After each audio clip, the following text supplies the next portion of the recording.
and taking advantage of the entire situation the entire time has been LaRock. This kid on your screen right now has a lot of what it takes to become this year's MVP. Yeah, I mean, I just love watching him play. He's so electric in the server. Now, this is my favorite bit. The stand up, the sit down, get rude with it, get disrespectful. That's when this team really shines their brightest. So I can't wait to see that on the big stage with a full crowd there. You know they're going to play up. And yesterday, it was not only about LaRock. Everybody in BBL had their moments. I believe Kreven at some point was like 13, 14, 1. Yeah. It was absolutely crazy coming from this.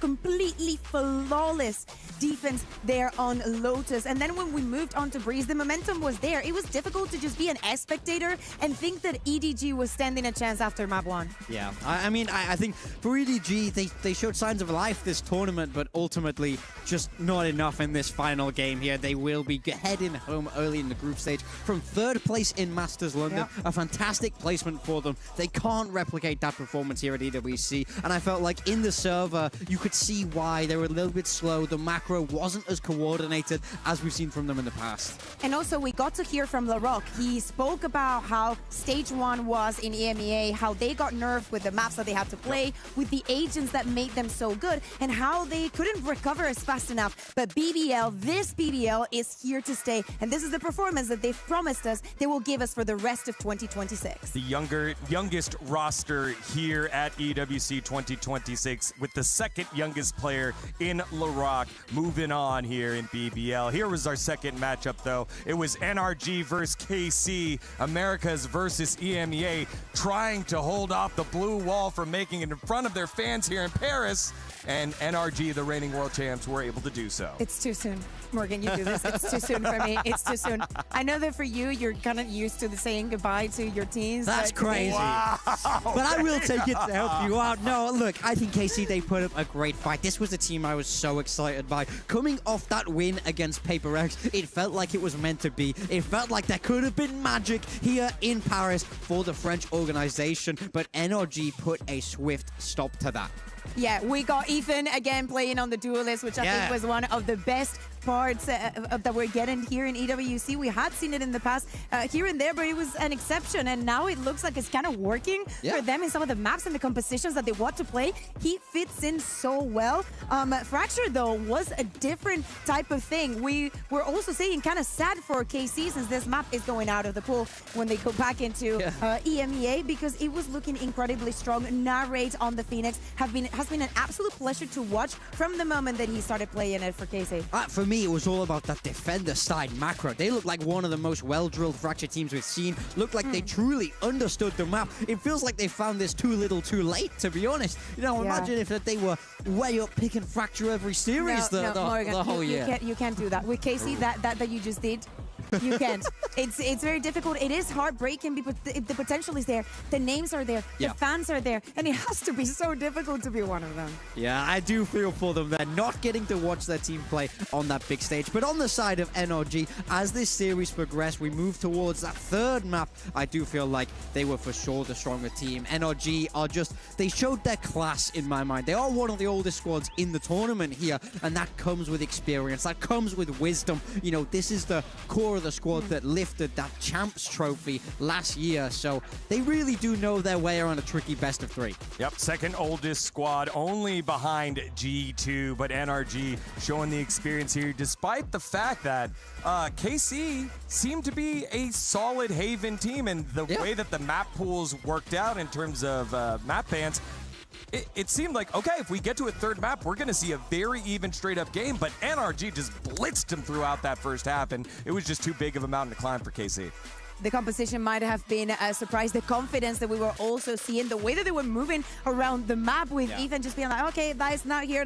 The mid-run calls were enjoyable to watch, which is something that doesn't really happen in EMEA much. So I'm happy to see that this is the energy that we're getting this tournament. Yeah, I mean, for me, Ethan on that Neon, he called well. But the individual fragging, that's like the amount of multi-kills I saw. I like it. The beautiful little transfers. I'm like, who's this young prodigy? Maybe someone should sign this guy. World champion. Well, with the A group and B groups now locked in with their top 2 teams, we turn our focus to the final 2 groups in C and D, who all have sent 1 team each group. But that's why we're here, to send that second place squad into the playoffs. It kicks off with MIBR Los from Americas up against the final Chinese representative, AGAL. And then it's a rematch of the day 1 matchup, Nongshim Red versus G2.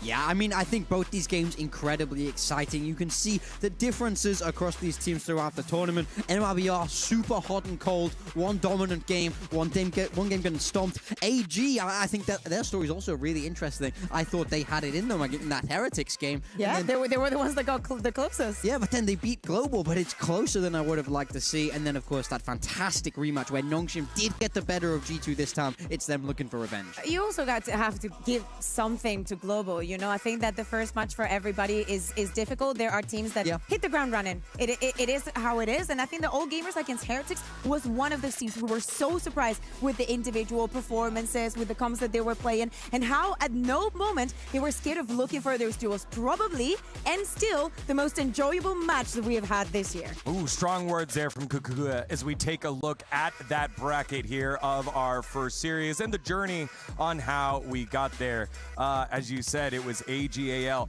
pushing pretty far, but still falling a little short of Team Heretics. And then on the opposite side, MIBR up against Global Esports. MIBR held Global Esports to only 5-round wins there. And then in the next matchups, as our graphics will be coming up in just a little bit, Global Esports weren't able to mount anything against AGAL. So ultimately, as much as you want to say it, I feel like we didn't learn a lot because everyone played AGAL who just didn't show up at EWC. And I think now is going to be a very good learning lesson between MIBR and AGAL. 2 squads that did great work against Team Heretics, but ultimately fell short. You know, I'm very, very interested.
The reason for that important is that it's part of the club championship, the larger overall scheme of EWC. So hoping for a big performance from this Valorant squad, normally known as MIBR, that hit 4th place at kickoff, 5th, 6th at stage 1 for Americas. So falling short of both internationals, but have a roster full of firepower. Yeah, I mean, exactly. These are big, big names in this squad. You got Aspas, you got Zekken. These are guys that have been known to be fantastic, that are world leaders in what they do. So when this MIBR roster came together, it very much felt like this was a squad that should be pushing for international titles consistently. Absolutely. But they haven't found that yet in Americas. You know, we see them here at EWC and they've looked good, but they also show that little bit of weakness. It's, for me, I'm wondering when it's all going to click, when it comes together, when these names on paper jump out from us into the server and deliver that performance that was promised. Can I be honest with you? I think that if it's not today, we have a problem. Yeah.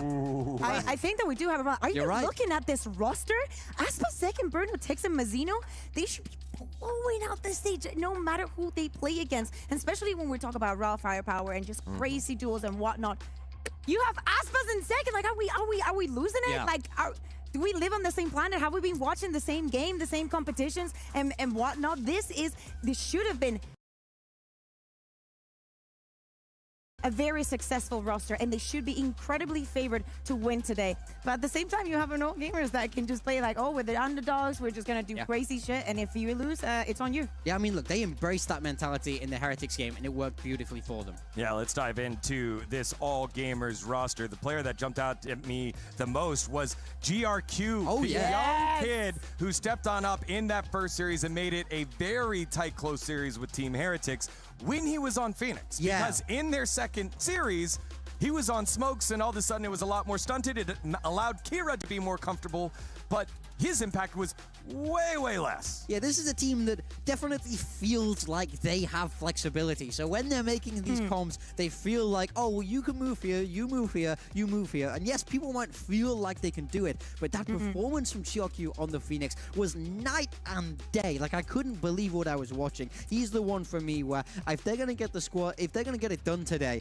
I want to see him come back to life. I want to see that big performance. But normally, historically, when we talk about this team, Fangear is the one. And Kira. Yeah. Both of them. But they've not really been here as much. They weren't the talking point. So I think there's room for them as well to begin to step up and really take it to MIBR on the other I side. think that we were too impressed by GRQ on the Kira on the first day. To me, he has to be like Django, completely unchanged. You do not want to put him on Omen. Come on, you love that reference. That's terrible. Yeah, I'm cooking. Today it is the day. But seriously, I think that once you give him that freedom, if he's giving you so much, do you want to put him in a more supportive role like Omen? Do not get me wrong, there's so many aggressive things that you can do with Omen. I would love for GRQ to be one of those that is just deep in your bag that you do not understand. I sometimes see Valim doing those kind of things, and I'm like, man, I want players like GRQ doing those type of things. And even though you're playing a supportive agent, to feel like you have the agency to take this kind of risks and define the round, even if you're playing Omen. Yeah, that's the thing that has been fun to watch them balance his raw gun skills, but then also someone's got to be the smokes, and the smokes dying first. It makes it very difficult to do any sort of entry here, as watching this team evolve is going to be fun. If they want to play like that, they should ask FPX from a few years ago, or Navi. They should message Angel. How does my team win with no smokes? That must have been how they practiced. No, it is a fine line. That was free. I'm sorry, Angel. It is a fine line, crazy. Right? Because very much, especially if you're having to swap mid-series, you know, you go from having these fantastic games on Phoenix where you are pushing the limits, and then it only takes a couple of rounds where you try push the limits on Omen, you get shut down, your team will just lose the round as a result, and then it's so easy to get in your own head, especially you're a younger player, you're playing with something to prove. It's hard to manage. So I hope if they do go for those kind of swaps again, they can pull it off a little bit more smoothly here today. All right, well, we have the players on stage. You could see Aspas in full recline mode, getting himself comfortable for the matchup here against AGAL. Again, only one of these teams will be moving on as the second seed from Group D to the playoffs to join those 8 slots to play in person on the main stage. And do not forget, when the day is over today, we will have the draw show, so you have to stick around so you find out who is going to be playing against who in playoffs. Yeah, I mean, that's all important. You know, these matchups really do decide everything, but only if you're able to make it. A loss today will send you packing before you get a shot at that big stage. Heartbreaking, soul-crushing for either of these squads, but we have to say goodbye to one of them. So, I want to know, Dagon, who's your money on? Ooh, yeah, because we've been pitching and whatnot, but we want to know what impression are we making on you? I think for me, it's about MIBR hitting the stride that they should be hitting, right? Exactly. AGAL are trying to figure it out. MIBR, They know who they are. They need to play on that. And will it be GRQ in the smokes? That's the other thing, and it looks like it will be. Exactly. I think you hit the nail on the head there, Degon. I need to see this MIBR reach their potential. It's that double duelist coming out. Aspas on the Waylay, Zekken on the Raze here. Over on the side of All Gamers, as you said, it does look like GRQ going to be sticking with the Omen here. They also have that double duelist, but they're swapping it out for the Neon instead of that Waylay on the other side and rocking with the Vice over the Cypher. So I think very, similar approaches, but slightly different here. I think it is hard to hold of that Vice when there's a Waylay coming at you. Yeah, I was literally thinking of that and thinking about how yesterday BBL swapped into the Cypher just to make sure that Kankan had no freedom. And honestly, if I was going up against Aspas, I would think the same thing. I want to neutralize their movement or try and limit it as much as possible. So even though we've been talking about GRQ and whatnot, I want to see also a little bit of the cheekiness. Yes. I want to see the aggression. I want to see them taking advantage of them and go on the hunt for techs. MIBR went way deep in overtime against Team Heretics on Lotus. It was just a constant barreling down C. We'll see what is in store here for MIBR and AGAL as they play for this final slot in Group D for Valorant EWC 2026. On the call, it's Tom and Mitch. Thank you, Degon. The Group D decider ready to kick off. And MIBR back on Lotus. Like Degon said, it was a laborious affair up against Heretics. But before that, we saw them dominate GE. We know this is a good map for MIBR. The question, Tom, is do you think AG can match up to them here? I think it's going to be a difficult one. I think AG have sort of surprised me throughout with their resilience versus what I will say is decent teams. Like they've kind of had like not any like massively dominant victories, but they've been fairly consistent. Like they weren't blown out by Heretics whatsoever, and then they managed a close victory versus GE. Whereas you look at the other side, and you got MIBR utterly dominant on their day, and then absolutely obliterated not on their day. So it almost kind of comes down more so to, are MIBR going to be that like world beater team, or are they going to have a rougher start? And can All Gamers almost force them into a spot where they're struggling a little bit more? Because, as I said, I think of the two teams, All Gamers so far have been a little bit more consistent. Well, we heard about the hunt for Tex trying to take him down, whether it be on the attack side for MIBR, where he'll be playing that lurk, or here, solo side, holding towards the C site, while the rest of MIBR push up, take some space towards this A site. Bring them down. And indeed, they will continue pressing forward all the while. AG don't react. They simply sit back. I think they're waiting for that overextension, or to hear the steps back and see that the A site would be a little bit more open, but that push is coming through. Eventually, the Prowler confirms it, and a clean opening shot from Aspis. MIB are happy with that. They bail out, still with info on C with a player there, and a trap for B, but it does look like the hunt for Tex is about to come on. Oh, maybe not. Very slow in the attack. Yeah, sit back waiting. The attack. Not sure what they're searching for. Maybe expecting further aggression, or Pull those A main players over to B, I think. yeah. But the thing is, with Aspas just not moving, well, there's the contact, and then the other two players can come back towards the door. So you've not really gained anything other than finally getting the A control, but 30 seconds left. Smoke is going to hold them back. Two players on the cross. In fact, Aspas isn't even checked for. The trades, though, are good. Puts them into a more even scenario. The push back as well from Bai is perfect. That late lurk has given them the B site, given them a huge advantage, and put Mazzino in a clutch. Mazzino creeping in from this angle. They don't think he was in that initial push, despite the util that went down. They thought he rotated out, but one's all he'll get. I love this mid-round from AG. Look, they were in a pretty tough spot, having to push into the Cypher utility. They don't know it wasn't there. We could see it wasn't. But having to push towards that C site, they knew they'd lost A main, and instead they swing open the door, wait a moment, and hope that those players pushed up holding that first choke point would fall back. So instead of a battle, they just get Aspis spotting them and then bailing out. Yeah. There, I think not clearing that corner was a little bit of an oopsie, but This was that the was big the play. moment. Leaving by there the entire round. He waited for probably a minute outside B, and the timing was perfect. Yeah, I would say that it still made me feel a little bit worried that, like, you get the opening kill, Aspas also gets away with murder, and it does basically come down to a clutch play from Bai to win out that round. If that trips even a little bit deeper, you're probably not winning it, but they do get things over the line. That's the most important thing, at least.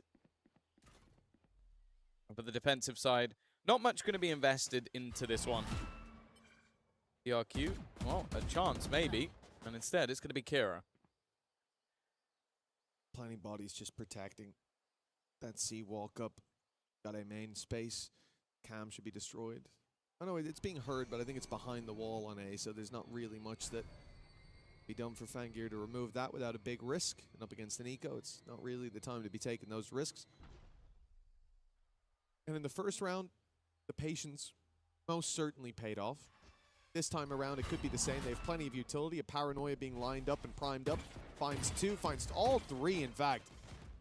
That should already be some alarm bells ringing. Indeed, they'll go back in the other direction towards where that Cypher cam was, the expected lighter side of the map, but MIBR are hot on their heels, just not quite there quick enough.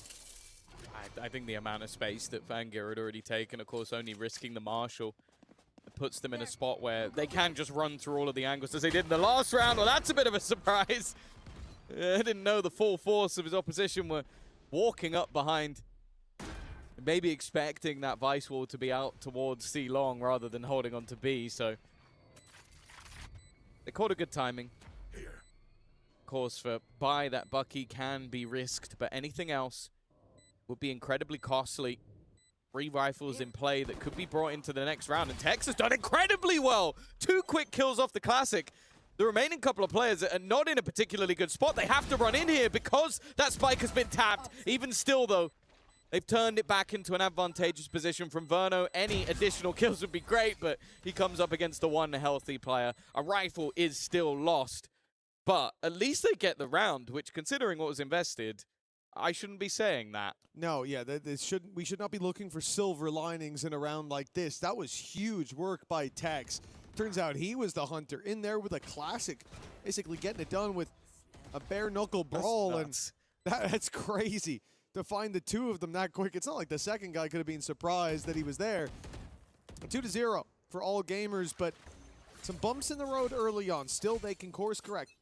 They can ignore all those earlier issues if they find the W here. MIBR putting the credits on the line. And again, we'll see that A main aggression a little lighter this time with 3. Nade going deep. It's going to force them back, and Aspis a little closer than they might expect. He's got his refract. He can fall right back, so he goes in for the pick. Finding nothing, and will concede at least a bit of that A main control. I imagine, though, here you're just going to leave Zekin, based on the current positions around Rubble, and have those rotations now, especially that Tex has spotted players outside C. The early decision from the attack was just play more of a death ball, but they had the wall covering for any push-up. And it does seem like MIBR are almost having to figure out where they're going. Prowler has gone through on B. You kept the aggression outside A. There was a jump spot onto C. Like, because they're playing so far back towards the spawn, it's making it troublesome. Clearing some of those early angles. Now, bear in mind, Zekin doesn't have a whole lot of support, but if he can hit a shot and get out of there, he's done his job, and that's exactly what he does. It's the same approach as the pistol round. They're going to go late towards A main, hoping that that presence has been relinquished. They brawl for it, losing a player already, and then send by for the late lurk through B. They might even try to crunch B, but the problem is MIBR are so aware of this. They're not going to fall for the same trick twice, but with Mazzino down, now they're under pressure. Aspis, no longer a surprise in the corner, but he's ready for buy. Catches him, finds another, and at least gives MIBR a chance in the 3v2. The plant, 10 seconds, it needs to be found soon, and they can flood back in. They can deny this, but instead taking their time, closing the walls in slowly. As All Gamers have no real space to play with. They know heaven's clear, but they want a battle. They want to brawl early, and it will be towards Zekin, where 1 falls. The flood out washes the rest of the defense away. That's going to be All Gamers losing out on the 3rd round, but still trading a couple of blows, and there was a real chance in the 2v3. I think it was mainly Aspas in this round that manages to stop it getting out of control, because the fact they're able to take over that door control, leave it down to just him, and then he has to fight 2 players at once, basically from different angles, and it's only because it's a little bit disjointed. I think like Bai basically tried to trade off the initial shots, going, okay, he's fighting my teammates, I can just swing, and then his teammates aren't swinging. So that's where it kind of falls apart. GRQ swung in looking the wrong way, which is unusual when he'd already been spotted, right? They knew Aspis was there, and I think it was just a micro second of miscommunication that led to Aspis getting a second bite of the cherry. And the numbers being favored to MIBR on the way back through. Still, it was a clean retake. The defensive side. Even a stinger on Mazzino in this round. I think it's clear that the defense think this is going to be C fight. After denying them A and obviously having this fallback early, they had 3 players stacked up on C. They had the Waylay ult ready and raring to go. And then they had the Cypher set up over on A as more of a delay. But again, it's very, very slow from All Gamers, taking their time, this time slowly walking through that A position. That first trip is predictable, but the second, we should see the smoke go down on the stairs and then the Neon try to slide through on the site. With it being so low, there's a decent chance that's going to catch her, and that gives Tex a kill trip if they're not quick enough to react to breaking it. That time going down recently, Tex already taking a few shots and a nade now. That might stop him from being able to punish, and they go right over the trip. In fact, breaking it is the nade. Tex still manages to find one, but the Showstopper's fired his way, dodges that as well. And the numbers stay favorable for the defense. Yeah, he did get one off the kill trip. He did find one that was revealed. Convergence path used as well, and Kira knows he has to try and execute off of that. JRQ's done well, so is Bai. Actually, they're fighting this back! The remaining 2 looked like they were in trouble. Instead, they were the trouble. 2 standing in Verno's way. He had an exceptional first game. Was almost a hard carry in a team full of superstars, but he's now trying to bait them in, hoping that someone makes the mistake, someone goes looking in towards the spike, but they're not falling for it. Now baiting in for a second time, but it is Bai from behind that will close out the round. He's 7-1 right now, only being shut down once by Aspas, and other than that, being the star of the show. I can't believe how confident they were right there. All Gamers played that so cool, but he could have stuck it inside the smoke. They just knew he wouldn't have the gall to do such a thing. Gave him plenty of time, but in the end, they made the right call. 3-1 now for All Gamers. And after what was, you know, some warning signs early on, like round 2 was way closer than it should have been. We could have seen MIBR come up with rounds very early on. Well, now the defense is left down to an eco. Now All Gamers should extend that lead even further, and this is a phenomenal start. Starting to think back to the game against Global Esports for MIBR, and it seems like a long time ago. It's interesting as well because we are seeing MIBR winning a lot of the opening battles. The pistol round, even in the lower buy round as well. They've been able to get opening picks, and then All Gamers have converted the 4v5 almost every single time. So it seems like them getting into the post plant is almost enough. And that was what, a 2v4 that they're able to turn back into their favor. MIBR are getting themselves in good positions, but the conversion just hasn't been there. Well, they're certainly aware that Tex could be here, but Verno might try to play the distraction. Oh, he's being spotted, though. Getting back out of there is still a success for him. The pistol on range like that. All Gamers, despite seeing the Cypher towards the C site, they decide to contact up here to play into it. Remember, last round, Tex was able to get some value out of the closer trip. It's the nade that destroyed his. This one won't quite reach, so there is still a danger there.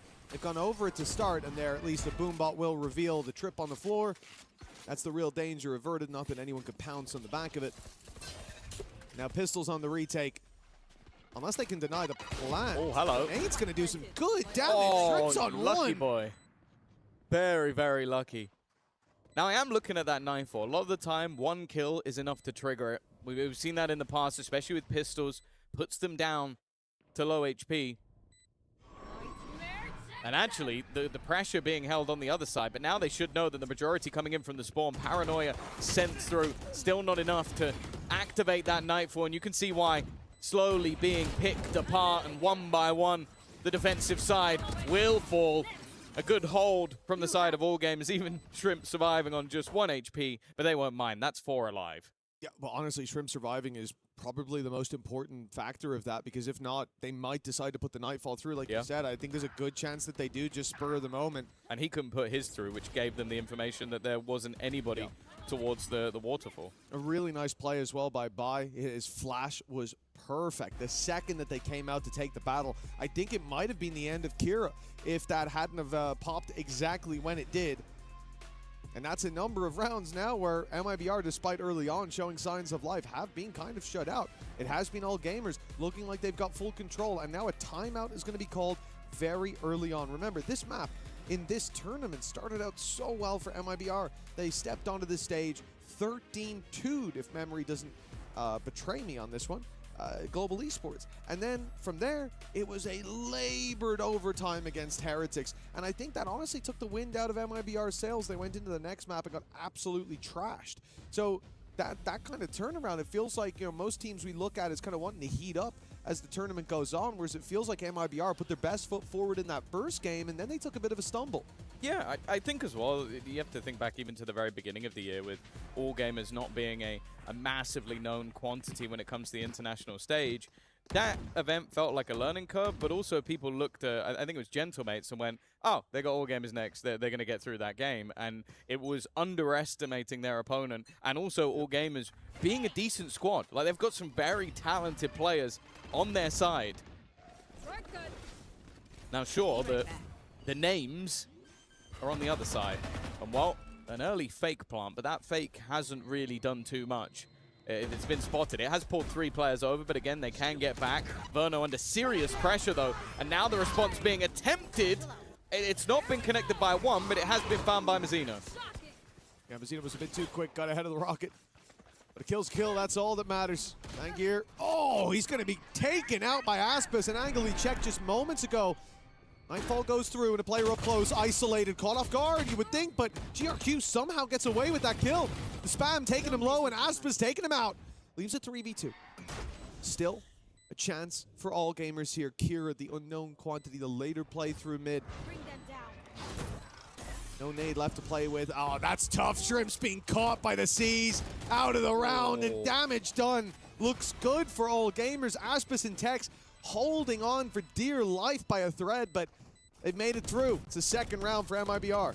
I feel like it's been the case in both rounds where Aspas has found the most impactful kills to sort of turn it into their favor, like having to deny what was an incredibly fast take. And sure, the spams helped pushing players into his position, but they still expended an awful lot into this round. And of course, for the attack side, having a few in a row, they should comfortably be able to buy back into this one.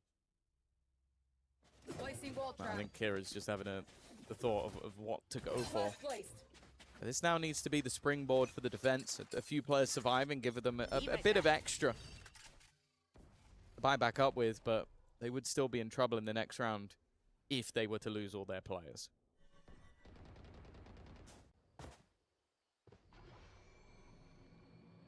Well, we have certainly seen the patience from All Gamers. A lot of these attack rounds have started like this. A full default in play. By this time covering the Vice wall for that A aggression, making sure there's no early flank. That's a risky blast pack, but a lot of information garnered, but a player lost. Tex gets out. Aspis, of course, is no trouble. Being able to dash right back to the site, and for their trouble, All Gamers get an orb, but they're a man down, and Shrimp down as well. It's a player who's really helping to clear these angles and get you into sites. Gotta go a bit more blind now. Yeah, I feel like he still has been, though, the guy that's been picked off quite often earlier in the rounds. Like, they have been using the Prowlers, but he's currently 1-6 and having a bit of a rough time. In some of their earlier matches, he was incredible. He was by far their best player. But that does also mean, as said, from the 4v5s, All Gamers have done a good job at recovery. Into the site they go. Again, the trip is there, but it's been spotted. They haven't broken it, though. They didn't break it. The boom ball went through, but it goes straight back online. That gave Tex a freebie, and now Aspas is the defender of the site. A bit of a weird scenario, because that trip coming back online, sure, it was only the 1-for-1 trade, but it did make things a little bit easier for Tex. Yeah, listen. I think he's there. If Tex is gonna, I actually looked over where you. You did. Well. I was thinking. I was like, Tex is there. I think he's playing, bro. Did you sleep okay? That confused me. I did actually. I think I overslept last night. And now it's starting to catch up on me. You look straight into a wall like, no, he's not. Where is he? No, wait, he's on the stage. Okay, well, that was a confusing moment for me. But as I'm sure that last round was for All Gamers, giving away the pick and giving Tex the opportunity, and it seems like MIBR capitalizing on every chance they're given. A 5 versus 3 right off rip. We said it's been these slower rounds from All Gamers, but this was an attempt to change pace, to challenge for that A main that MIBR have been throwing utility at early, at least trying to manage, that All Gamers have been leaving the Vice wall outside and conceding the space, fighting late for. This time they go aggressive, and it does not work out, at least to start. They've got themselves A main, whoop-dee-dee, but I think the orb's about the biggest reward they've got. The 2 for 1, well, 2 for 1 orb trade. Not the greatest deal on Earth. Still been taking it. Again, they've ground to a halt. This double duelist 1-2 punch is one of the most terrifying on Earth, especially facing into a high-low. You'd bet your house on one of them to hit it. And that's exactly what they've done. For Shrimp, well, he's alive later into the round. Nice work from Hero. They've got to be careful. They've already lost 1-2 feet 4 in this game, and I think that's why we saw the pause. A 2v5, and they might have to use their second. One more for Kieran. It's a showstopper, but with Shrimp down now, and that paranoia perfectly placed. Yeah, his chances go to 0. Still gets out with the showstopper for the next round, but for MIBR, after what was, as we said, round 2, there were signs of life. They won round 3, but then started to get shut down, and it seemed like All Gamers were going to run away with this. Bai was having fantastic impact on the lurks in terms of denying the retakes as well. I don't even think we saw the Thorns delay as much as they could have, but it worked because when they pushed in, the flash was there to catch. Now things have stalled out massively. 3 rounds in a row, and a convincing start to that one. I think it's no surprise that they go for the timeout.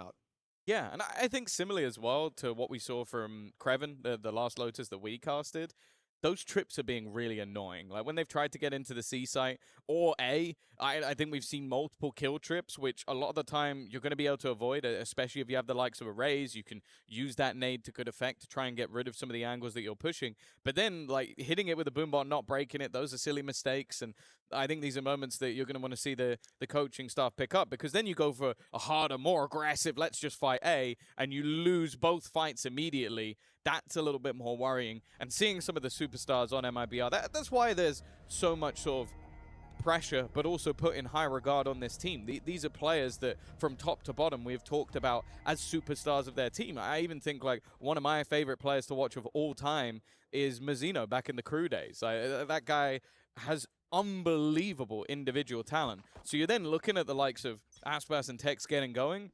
Maybe you want to pause just to try and slow them down a little bit, which is easier said than done.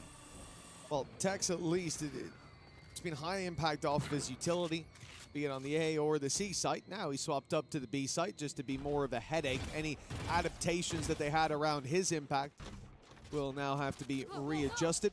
And it does appear that All Gamers are going for this approach. Look at where the Vice wall is, and look at where Vice is. The gap here is a seat push, and this is because they intend to be relatively quick. Making presence towards the A side, opening the door, sure. But I think this is a B split, which is the perfect round for MIBR when they have put all of their fortifying utility towards that site. They've got players in position in the form of Aspas with big utility, or big ultimates in the back pocket in the convergence path. As much as they're delaying, oh no, I think they've adjusted to A. The spike's going in, they're going to go for it. They've ended up with a lot of space. Weird Vice wall for this.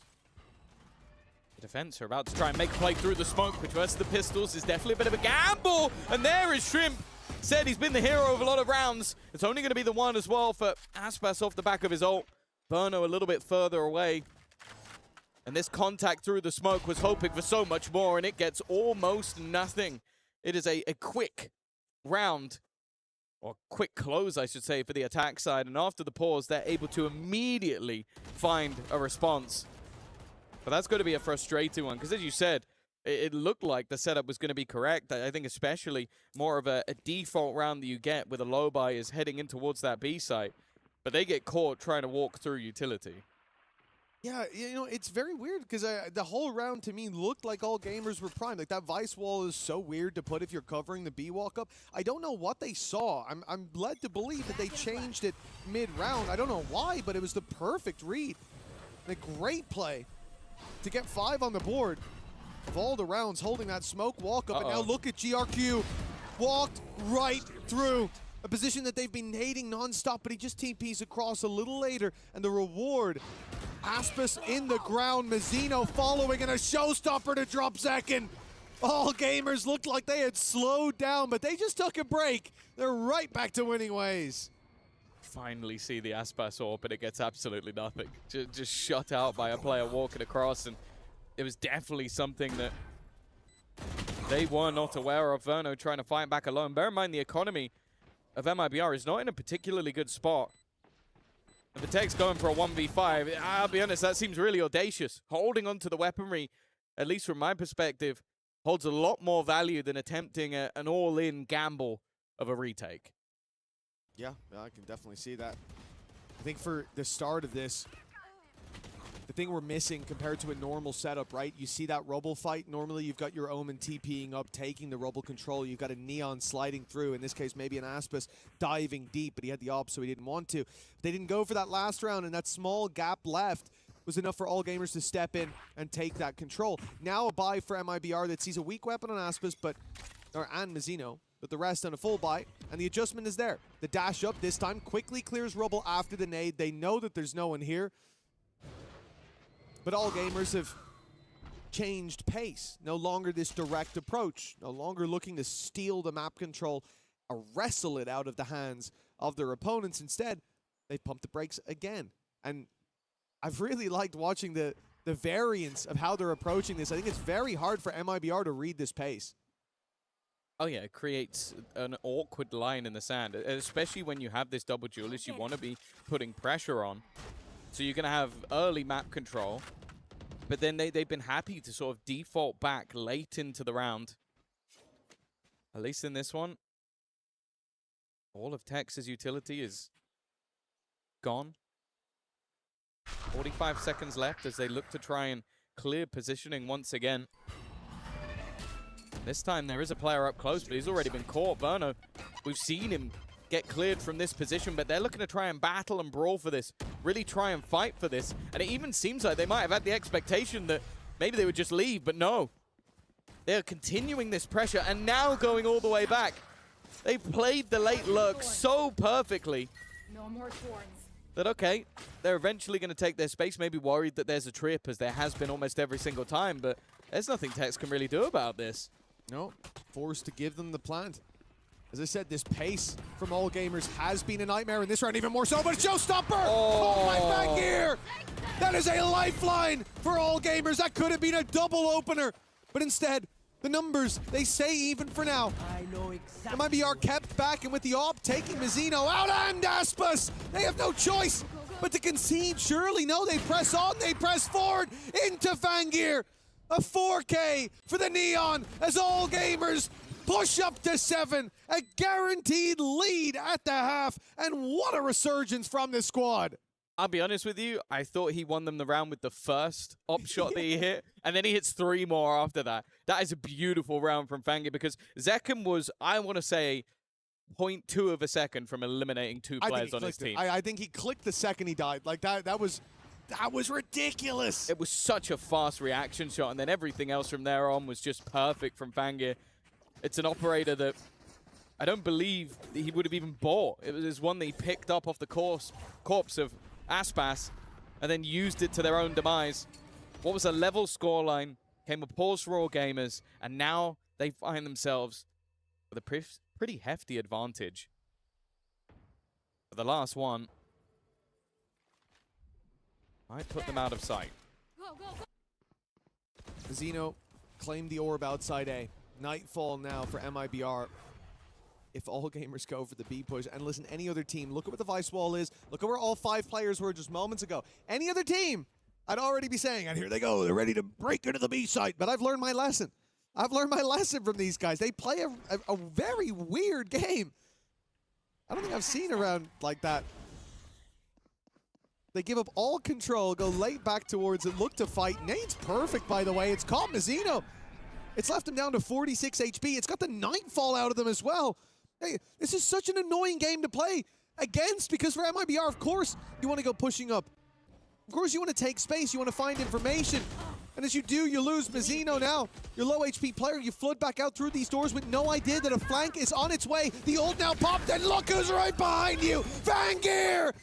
Beautiful from All Gamers. They are playing a cerebral game, and MIBR, they're not even coming close to getting a read. It's just perfect. We said it. They had one bad round in terms of timing where Bai ends up getting caught. And since then, since the pause, every single double back or wrap around has been utterly perfect. A player that goes from being the hard entry, goes into a lurk, goes back to hard entry, back into lurk again. Like, you've got to be sat there on the other side of MIBR trying to call this, going, okay, they're pressuring A, let's take B. There was a guy B, let's go back, let's hold there. And you're just having to wrap around consistently. And then when you're finally in the fight, you go, okay, they are A, and then someone swings you from behind and kills 2 of your players. I genuinely think of all the games that we've cast, of all the games we've watched so far, this map in particular, because we've cast even All Gamers before, and I wouldn't say this was anywhere near the level that they're putting up. This is some of the best calling on the attack. And I know that because I'm just trying to imagine playing against it. I'm trying to put myself in the shoes of the MIBR players and pretend that I could actually hit shots as well. And it's so annoying because they give you so many false signals. You're pushing early, you're seeing the space is clear. They fight back for that space late.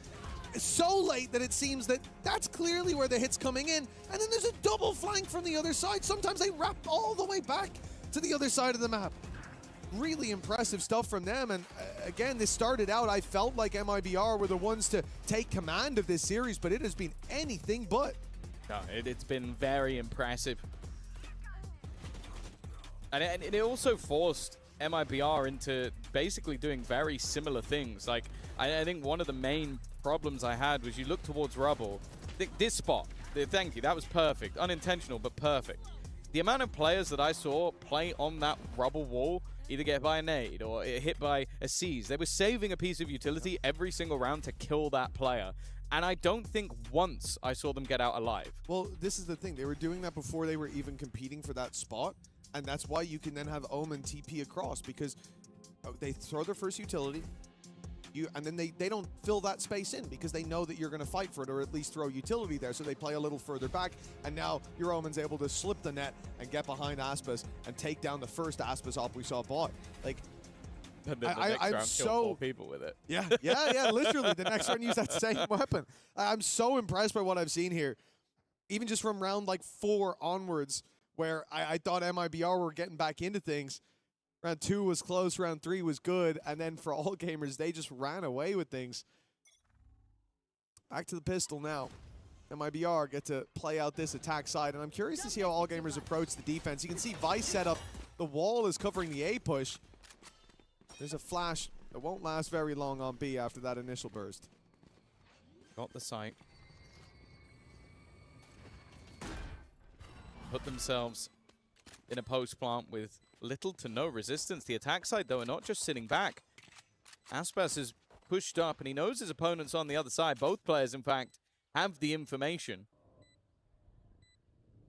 The attackers fall back and almost force their opponents away from that position. Although saying that, Buying now goes into a later flank. Paranoia is perfect, but they're going to stand close, and that means that kills all too easy. Kira in position to try and trade some of this back, but the shots aren't firing. Eventually does get one, but the trades are just too thick and too fast. Leaves only one standing, and Bai, the last man in, will fall as well. A lifeline for MIBR, a pistol. Yeah, lose this pistol, and I think All Gamers are running away with it, but claiming this should at least give them that little injection of rounds, close in the gap, provide that opportunity to fight right back. But to be honest, what I'm most afraid of isn't even necessarily the score line right now. It's that Vangeir seems to have hit a gear that we didn't see him on throughout the last few games. And GRQ, 13-6, he has been a consistent factor for this squad. Considering that he's shown up, Vangeir's been there, and Bai's been having a lot of space on those lurks. I think here, early flanks could play a role. Nah, that's not going to work. That's a nice try. A little smoke in mound. I love the attempt on the classic Bai, but MIBR They've got that cam to clear. I do think it's good, though, that now MIBR get the opportunity to set the pace. Like, I think Verno's been having a rough time trying to deal with everything that's been thrown at him from the All Gamers side. But now you get to define where those battles are. Even if you end up walking into a stacked site, at least you have the execution utility. Not bad from Bai already, though, of course, for MIBR. This is a slightly lighter purchase, just a couple of rifles alongside pistols and a marshal. They can, of course, buy into the next round, but it's mainly those couple of guns you don't want to lose, and so far, it's looking so good. They'll keep everything onto the board, get themselves up to 6, and then maybe even have an upgraded rifle or 2 to go back into this one with. Indeed, for MIBR, things looking to pick up, but this is the real test coming up now for them. All Gamers in with a full buy. Bangir playing the Outlaw. Looking at the other side, there's not too many players that he can catch with that one shot, but MIBR are going towards A. There's going to be a nade coming their way. There's going to be a paranoia prep for GRQ. In fact, it's only the Boombot to start. Gear's keeping the nade a little bit later. It's a shame. This time we could see it would have probably eaten a bunch of those HP bars. Obviously have a different idea for later on. Still with the season nade. Prowler ready to go through. Should grab the information, but X is almost dead. yeah, he's been exploring the C site and he met the Outlaw heads up.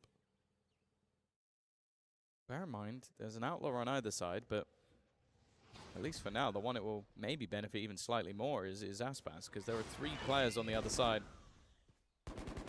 that will take that as an operator. I'm out of here. Again, a slower pace with Bangir just trying to find out information. He gets it, spots multiple players on that side of the map, and now this somewhat ruse that's being sent on A doesn't hold anywhere near as much value. The defense are actually giving nothing. They're just sitting all the way back, similarly to what we saw on the other side. But it's whether or not they can bait the rotations the right way. And looking at a solo defender of GRQ, who's about to get some support, but will it be too little too late? He can still get out of here. Still with a shrouded step if he needs it. And he may well need it, but he's sticking around. He's looking for the battle, and Aspas has got him! Oh! And Kira! A headshot on that second swing! Bought them all the space to get this plant and a man advantage under their belt as a result. MIBR have just been gifted the upper hand by Aspas. Yeah, it's the gift you get when you purchase one of the best players to ever touch the game, and that double opener sets them up in aggressive positions. Fangit maybe hopeful to get something here, and now they've spotted the remaining player. It's the 1-2 punch, the bait taken, and Mazzino with an easy frag in the end. Fangit has no choice but to try and run for the hills. And what started as a bonus round that had a Marshal and some weaker weaponry, even the Outlaw in the mix for Aspas, which, well, clearly wasn't a weaker weapon, now turns into them currently having 4 rifles, some mass upgrades, and a fantastic start to the second half. For Aspas to get the first kill was impressive, but to then swing deep with 1 bullet left in the Outlaw, he had 100% confidence he was hitting that headshot, and for good reason too. Like, look at this, 1 shot left, and he goes, screw it. Does he know that guy's low? No, he doesn't have a clue. He thinks, I need to hit his head, or I'm going to 140 and probably get traded. But we got 10 seconds. We need a plant. Screw it. Throws it out there. It works. And All Gamers now, after a strong first half, an 8-4 scoreline where they did look like they had their hands glued to the reins. Now it's come back to bite them. That gap has closed into just 1. And MIBR, hot on their heels like this, gets a timeout from that side. Yeah, the last pause they had was what took them from a 4-4 scoreline all the way to winning the half. Yep. So this will be their second pause taken. And for Ed 101, this is an opportunity to potentially do the same again, like try and get them back. Because this is definitely not the end of the world so far, but I think you definitely see Aspas able to basically fight 2 players at once and come out on top, and you do start to worry a little bit that this map could slip away from them. And of course, for MIBR, this is important because they are going into what is their own map choice split coming up next, which I think is still a fairly comfortable pick for them. I was maybe surprised that we didn't see All Gamers go a slightly different way. But you're not going to want to go in with a deficit, and they are still currently around behind, although the signs of this attack side have been fairly promising. Well, it looks like All Gamers have got a decent read early on. They've gambled correctly. 3 players towards the C site. Prowler's going out on A, trying to distract, but MIBR unknowingly still walking into this stack. Paranoia is perfect. It's got so many, but that cage from Tex, that saved them all. There were 3 players blinded and easily about to be taken down. A single cage. My ult's not ready. And they get to take a breather, to reset, to fight on their terms and put a 5v3 on the board when the smoke fades. It's not going to look pretty for Kira. Even with 2, it's left Shrimp alone, weaponless, and against the odds. It's not been having the greatest of games individually. Started incredibly slow, and this would have to be an utter turnaround in a round where expectations at this stage are almost 0. MIBR have managed to negate the stack with relative ease, considering the initial setup looked incredibly dangerous. Now Zekken is already tagged low and will go down. But the remaining 2 players full HP and looking to try and play this together. 3 bullets remaining in that Sheriff, but the main problem is the time. Needs to almost be on that defusal already if they're going to get it to half and try and bait players in. And that is the goal. Another nice shot from Shrimp. The problem is the second player may be expected to be further away. It's a crazy shot again from Shrimp. But unfortunately, that clock was already gone. A nice amount of damage in a low buy round. And well, MIBR are a little bit lucky to even get out with it. Yeah, I think they realized at the end, if he gets it half, he has a chance. But if I stop him now, he doesn't. And that was incredibly close. A millisecond either side, and this could completely change the game. And that's in a number of different fights. Kira did remarkably well to find 2 up top. Lucky that they were throwing the C's nade as the smoke faded, so 2 of those players weren't ready to fight. And close as they made it, costly as they made it. MIBR still have decent credits even after the bye. They come in here with the convergence path on the attack side. And All Gamers want to get aggressive right away. They've decided to try to catch Kira, and he has been stunned up by the convergence path. No chance with the showstopper, yet it's still a couple kills back in their direction. Fighting through the doors with great success. Yeah. All Gamers have a man advantage. If anything, Kira with the showstopper kind of saved the rest of his teammates. Nightfall now being thrown out as well. Hasn't seen Verno. Verno sat in the corner, but Vangia was still a relative unknown. The attack side looking to try and take space on the other side of the map, but of course in a massive deficit. Well, Tex might be in trouble between 2. I think the rifle might have been spotted. Just the tip is enough to give the game away, but Tex has managed to escape, but will he escape by timing? Couldn't be any worse. Just as he drops down, and now Aspas will walk into the same man. Lead not taken by MIBR just yet, as a breakback is immediate. Oh, that's essential for All Gamers to stand their ground there. I think if they lose the lead and then end up on an eco, MIBR have all the momentum to just run away with this. But standing tall in this moment, a bunch of problems there with like the Nightfall not hitting, and yet they're aware. They're filling in the gaps in those fights. The showstopper being caught by the convergence path, but actually saving, yeah. Yeah, it ended up working out favorably for them, and for MIBR, trading out that ultimate. And they come into this one away from a showstopper. And I think Zekken finding that orb would be a death sentence. They look to defend it, though, on All Gamers. They lose Shrimp right off rip. Okay. And there's the orb for Zekken. He gets it on a blind spam. The nade almost lands perfectly, but Pangear dodges it. Now has backup as well. The problem is they're going to know exactly where these players are. And oh, yeah, that was an immediate cancel from Aspas. You could see he was about to dive in and then goes, oh, there's 2 there. No, I'm not doing that anymore. Well, we can just play with the rotation. Zekken has just turned on this round, though. A shot through the smoke, a shot in a pixel gap through the door. Now the remaining 2. Again, there's been a lot of rounds where I feel like MIBR have had ridiculous advantages. But this one, I like how they played it. They have just paused. They've stood still. They know there's trips on the other side of the map as well. One holding B, one holding A, so they cannot be flanked without that information. And because they just stood completely still, the All Gamers players went, okay, I'm going to get aggressive on B, try and find info. You go aggressive on A, let's try and get something. And, well, they might get one kill at least onto Aspas. But other than that, it should be much, much tougher. Although I am looking at the attack side splitting up and looking for clues. I'm going to be honest, I don't like the current positioning of the MIBR players. They're giving chances. But in the end, it doesn't matter. Yeah, I mean, considering how, Shrimp in a 1v3 with a Sheriff almost won the round, I wouldn't really be playing that confident, but spreading the net has its purposes. Find those players. Hopefully remove their weapons. A lost rifle for MIBR won't quite sting as much as deleting all those finances for All Gamers, especially with how things have been going. Majority of rounds falling into those attackers' hands, but it looks like Fangir has managed to fly under the radar for now. Well, that is the one thing I will say, though, is that for All Gamers, they can rebuy no matter what.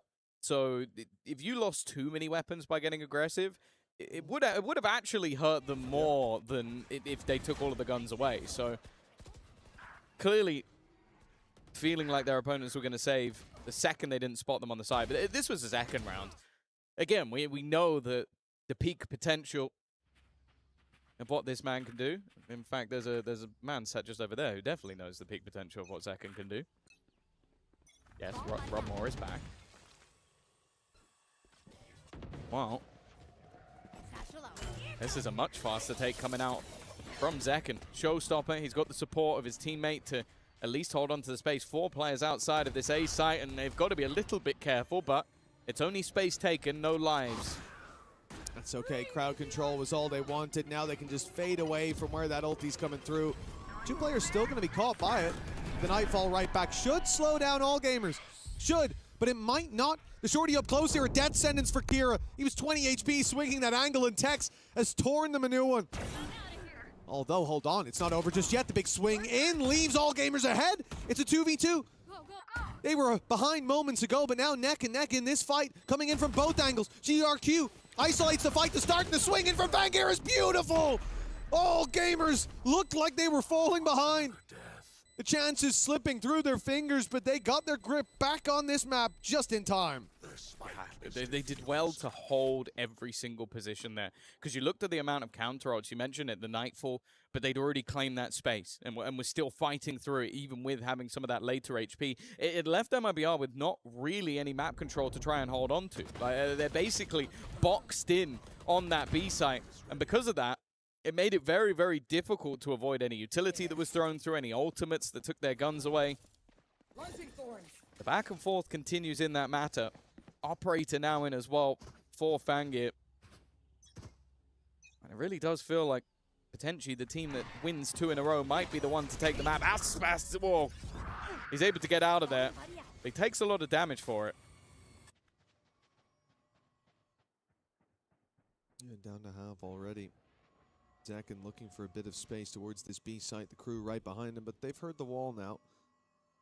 Whether to bait it out or it looks like push through it all together. Well, that was the idea. Few players have been isolated. Now left to just Zekken. We're almost all in this together. Yeah, it's been left behind by the gang. But a plan found. And no real contest from All Gamers. They gave that to them.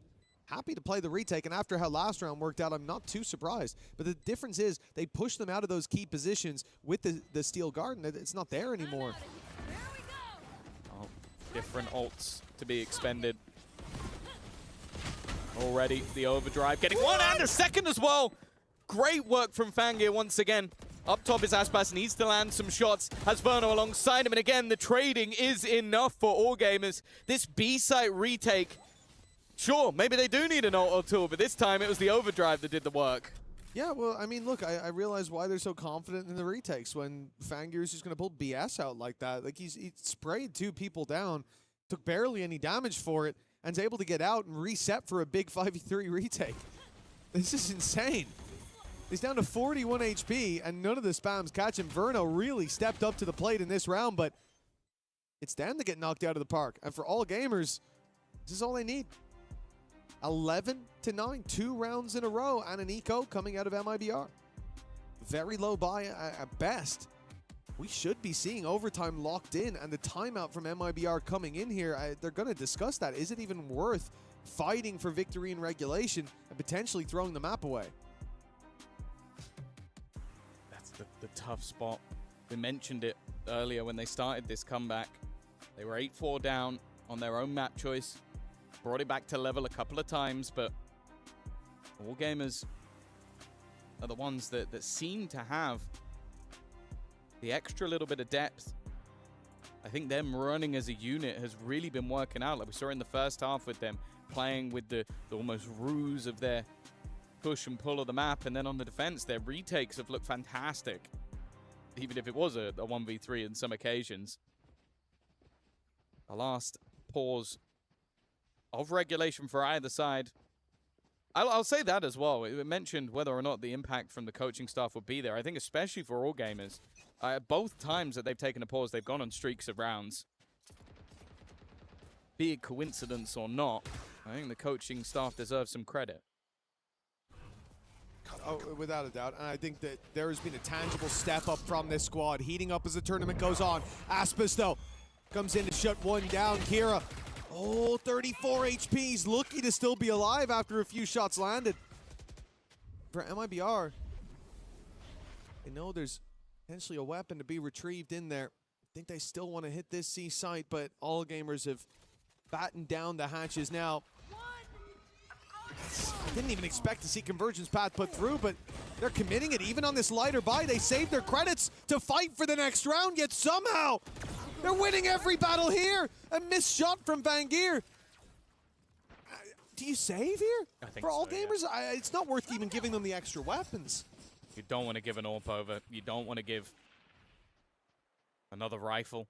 They'll be able to get some upgrades here and there, but that round, again, was all Aspas. The fact that he's able to dive in, get an opener, get his ult, pop the ult, hit, I think, everyone that was on that site. Yeah, it looked like they lined up. And then that SMG is nowhere near as weak anymore, because you have to hit an instant shot, and I just have to spray wildly while moving all over the shop. So great round from him. And that has been the case in a lot of this map so far. Like, I think if you look at openers, maybe I'm wrong, but I feel like Aspas is going to have a vast majority of them with what he's been able to do with pistols, what he's been able to do with rifles, and it's been fight backs into the round from All Gamers. Well, this time, they're unable to fight back. A singular ultimate has been able to turn the tide and give them a 10th. I think it's crazy that MIBR came in. Like I said, they saved their credits. They had money for the next round if they lose this one. This was a buy what you can and let's win the next. And yet that kill gets the ult out of them, and that's what immediately turns the tide in their favor. 10 to 11. It's been Vangeer finding a lot of success in the late rounds, but early we need some heroes for All Gamers as MIBR once again look towards this C site. GRQ looks to concede that space. He's just immediately playing on the backside. He's already in spawn. After what happened last round, no one wants to be standing on site when Aspas comes barreling in. Because of that, it should be a relatively easy plant. Yeah, but the one thing that we've been talking about with All Gamers is their retakes have been incredible. I like in this scenario, though, that Hex is going to be that dagger in the darkness, the late lurk, but they are currently still watching for it. Even though the plant is coming through on the other side of the map, they're being patient. A nice shot as well off the back of the nade. Forced an awkward position, and there's that patience from Vangeer. As said, one of the major dangers, the differences to the B-side takes, was having Tex in the background. Second, though, again, any shot he fires through those doors seems to be deadly, and Kira is low. Well, they had the plant, but MIBR tried to spread their roots. All Gamers come in. They've trimmed the shrubbery, and a great paranoia into the back. It hasn't got the player up top, though. Verno still able to provide that cover. Now the jump in, caught by Verno as well, and MIBR! They fight their way back into this round, back into this map, 11 to 11. Yeah, it was a good read from the defense initially. Like, those opening picks that they found, like the nade comboed to get rid of Mazzino. Then you have the catch on the lurker as well, but it's those three players just hunkered down at the back. And it's Verno as well, who he was like 1-10 or something. He had a really bad start. And that's 2 rounds now I can point to and say, without him, they don't have a chance. They did end up losing one of those, but this one here, that's all him. He saved that backside. Yeah, it stops. He protected the president. He kept Aspas alive long enough. Oh, 11-11. Stunned through a weaker purchase, but there is a showstopper. I don't know if it's going to be used in this round. No, it's not. Again, another opener. Aspas Fangir in position once again, though, and he gets 3 in the blink of an eye. The majority of that attack force dissipates. And even a TP in behind. There's plenty of weaponry to be found for these defenders. No ultimates to play with. Bono will get his, but its viability in this sort of moment. Look at the pings. He's just faked that out. That TP was purely for bait purposes. They were pinging those rifles. They're saying, let's get them and fight our way back into this one. A buy up in the next for All Gamers, but they might have to fight for OT. But with Verno down, maybe not. Tex, the man who's been a problem. Look at his position. Look at the plant. He has to be quick moving to site. They're going to see him very early on. He'll cut off the first head of the Hydra, but plenty more remain. Tex, a chance in the 1 versus 1. Has his cam, but look for the fight and he wins it. Tex delivers MIBR to 12 with a huge clutch. That's just insanity.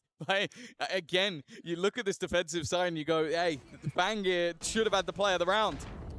He genuinely might have wiped out the entire squad if he was given an extra bullet or 2. But that was perfectly played from Tex. A reposition, first player, you could forgive it. The second look to jump across as bait, almost, and then gets wrecked. And then because of that, he has the time to flip it back. 3 in a row for MIBR. Sure, it was a low buy round, but they're not going to care. And for the defense, they now have ultimates. They have weaponry. They're in a good position to take us to overtime, but have they been broken by those last couple of rounds? They've been broken by Tex. I mean, what a Herculean effort in that last. Unbelievable play. The confidence, not even letting him get to half, swinging in early in the smoke. Cool under pressure with MIBR. They've weathered the storm and found themselves to safer waters. At least an overtime guaranteed now. But 13 on the board early is what they want. Prowler again sent to B. We've seen this. MIBR like to push and pull the map. For All Gamers, they're left without a read, but if I set up on the A site, should leave them a bit more confident to send forces in that other direction. The thing is, where's MIBR going? This is looking like one of those All Gamers rounds. They're playing across the map, grabbing their orbs, and it's a huge fake of the C site, but it hasn't pulled rotations. No. At least not yet. And because of that, questions are being asked. 2 ultimates have been used on the A side of the map. It felt like they had the right read, and honestly, about 2 seconds ago they did, but because there was no contact made towards Zekken, he's called for the rotations. 12 seconds to get that plant in. Aspas with an operator in a peculiar spot. Now they look to move. If they drop the spike, that might be the round. I don't know if they've got time to plant it. I don't think they do. All Shrimp has to do is survive, and they've taken it off that alone. 4 attackers will live to tell the tale of a singular kill. Right in the nick of time. That's crazy. They picked the spike up with 3.5 seconds left. Just shy of what they needed.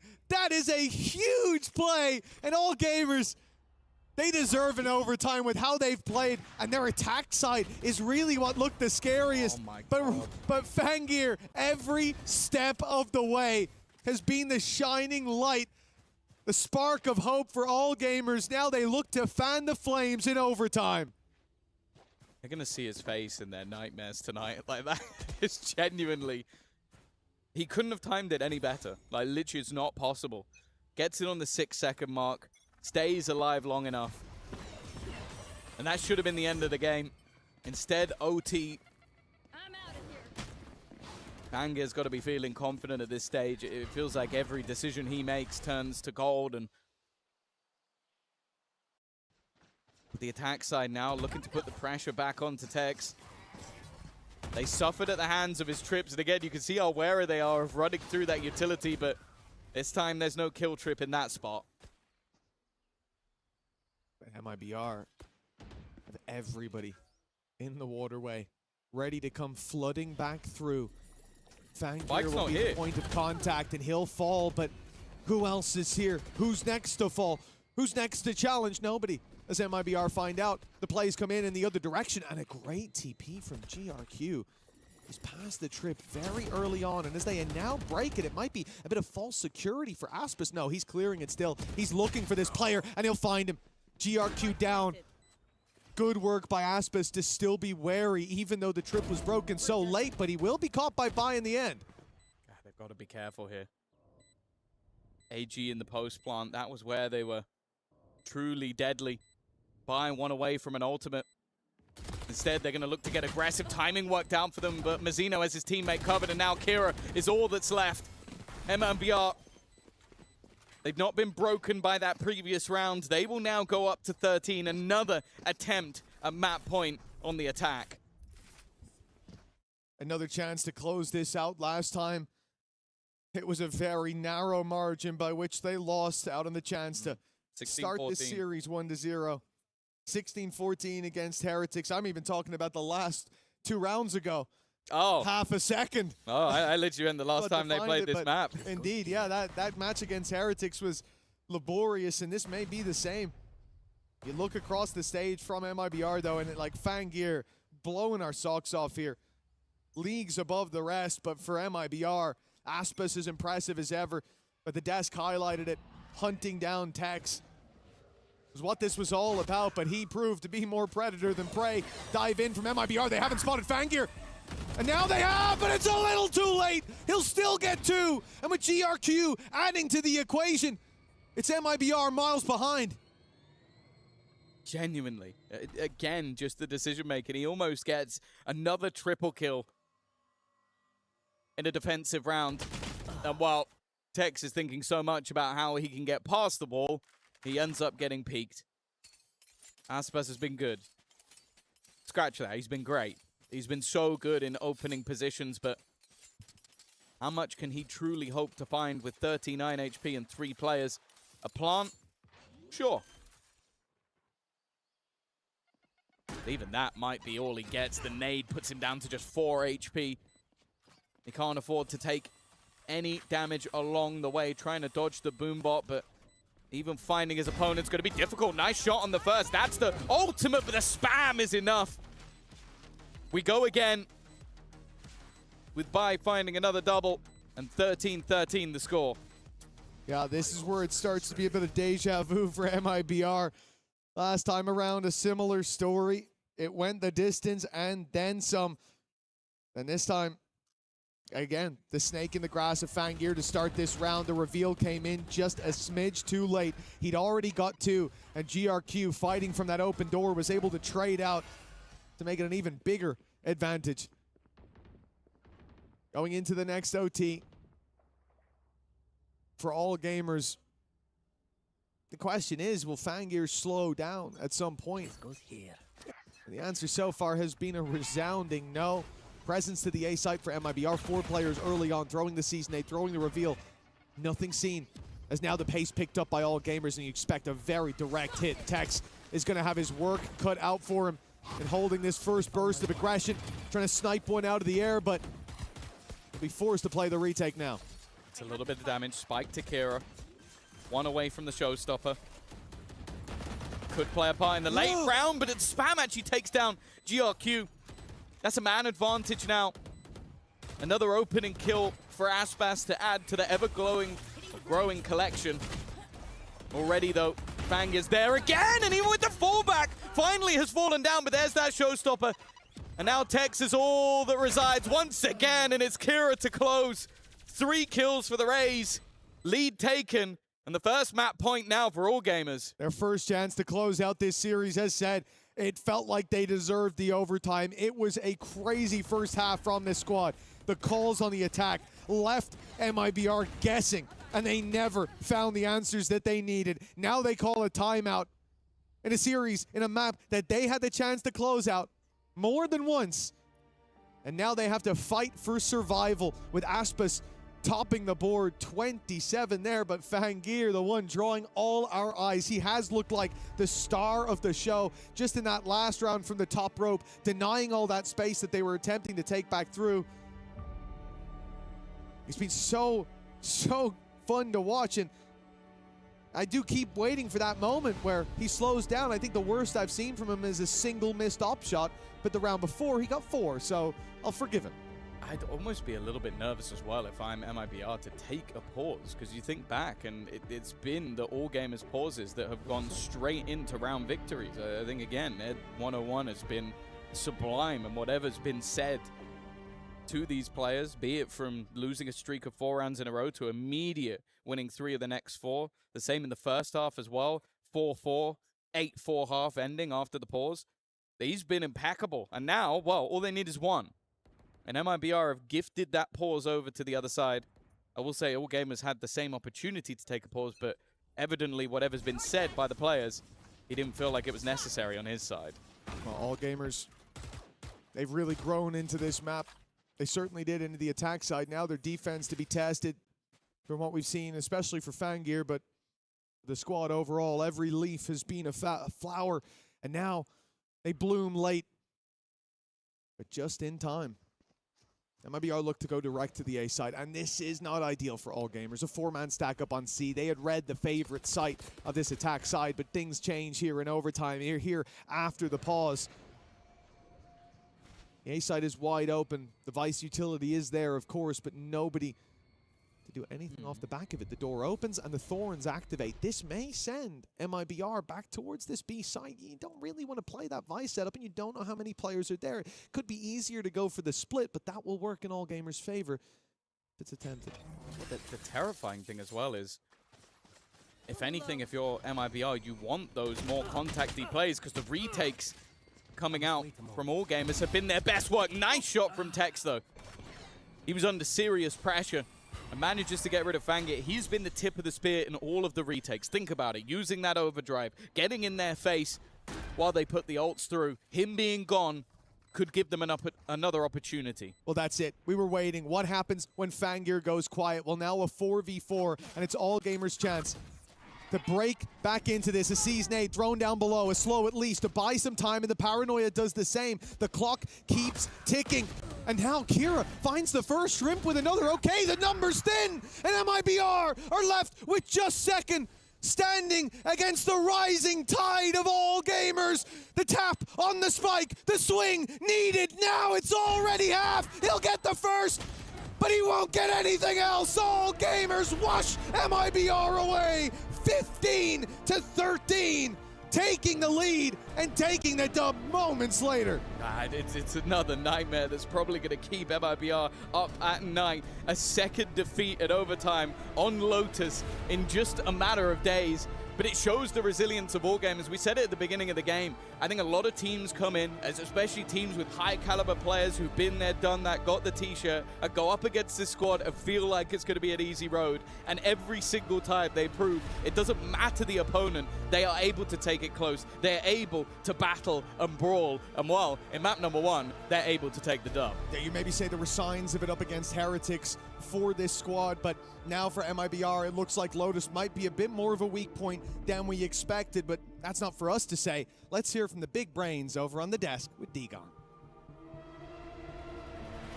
Thank you very much, Mitch and Tom. Great call, and yet again in overtime, it's heartbreak for MIBR on Lotus. They fall to AGAL, who clutch it out. And I just need to go back to round 22, 23, and 24. Those final 3 in regulation, they were absolutely crazy as we welcome back Kukuka in big time. Both teams having hero moments, number disadvantages, crazy headshots, and still go to overtime. It goes all the way to AGAL. And that was a fantastic game to watch. That's what we talk. When you talk about heroes, when you talk about the storylines here at EWC, look at a man like Fangir. This guy came to play today. After the last, after the rest of the group stage, everyone's talking about GRQ. Everyone's like, oh, GRQ might be the guy for this All Gamers team. He comes in and goes, no, it's all about me, guys. Take a look at my neon. Look what I can do. Look how I can make this operator work. MIBR had no answers, and they have, you know, when we talk about the all-star operator players, they have the guy. They have Aspas. It is him. It do be him. Seriously, what a fantastic show and what a dominant also start of the map. Do not forget, at the end of the day, as we said, they are coming in as being the underdog. MIBR should be the favorite here, but we have to say, All Gamers, not for a second, not in this match and not in previous matches, have shown any kind of fear to the opponent that they have in front of them. And what a moment also to be here and be able to witness the way that they were playing it, the way they were celebrating once they managed to get into overtime and get and save that spike plant that was absolutely insane. From then, the momentum was on their side. Yeah, I mean, I think they stole away so many rounds. Fangir did it. The rest did it. My mind goes back to that 5v2 retake MIBR had, but they got shut down because the individual prowess on this AG team. I think MIBR couldn't hang with them in the server there, which feels insane to say when we look at the names on this MIBR squad. Now, don't get me wrong, Aspas really pulled his weight. So did Tech, someone who's had a little bit of a slower tournament, but he did a great job on that Cypher. But ultimately, it's not enough here on Lotus, and this is MIBR's map pick. Yeah, and I know Verno is IGLing this squad, but he was at 1-9 in the first half. Tough. It's very difficult to get yourself across the line. He finishes 10-19, so carried a little bit more, at least going 1-1 in the second half, but it was such a slow start from him. Seriously, the resilience that All Gamers is showing, if you add it on top of getting in the head of your opponents, like for example, Verno must have not been having a very good time at the beginning of that map. If you add on so many of the circumstances that they were able to turn around, where they were one man down, did not matter. The refrags came in very fast. Something also that Tom was highlighting, how Fangir was so proactive even when it was time to flood, when it was time to retake. Again, so on top of their game. Yeah, I mean, I'm just so impressed. I think especially the macro in that first half for All Gamers. I think when people talk about the CN region, people often don't mention macro, right? It's sort of not what they're known for, and if anything, they're put down about it internationally. But I didn't get that impression at all. And even when we watched All Gamers against Heretics, I feel like game planning is very, very strong. I'm very enormously impressed with this roster. Man, what's happening with Lotus? It's always OT. If you want to be here forever, pick Lotus, because there has not been like maybe one team, wasn't it? Well, BBL, no? Bar?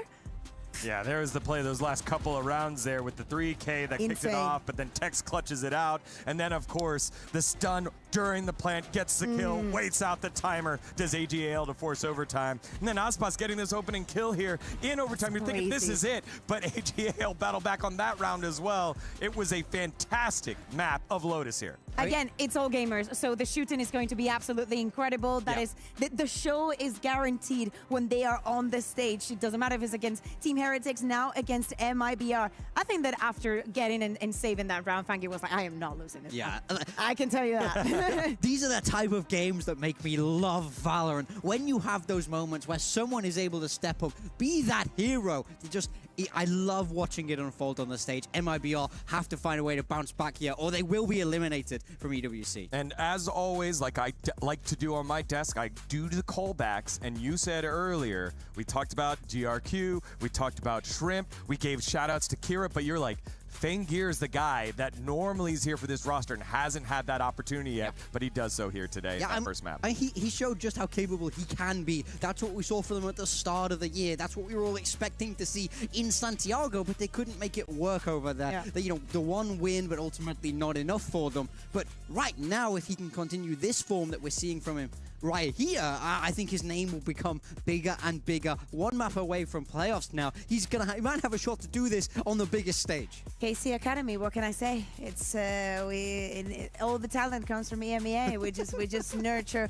all of them. It's good to see though the Fangir, because as you're saying, the beginning of the year it was his realm. Yes, he played so incredibly well, and he was the difference maker in this team. Everybody tries to speak English for him. He's learning a little bit, you know, here and there, but he's definitely worth the effort. Well, MIBR are now down to their last loss before leaving EWC 2026, but their guns can change their fate. Will they be able to do so? We'll find out after the break. You're watching EWC 2026 Valorant.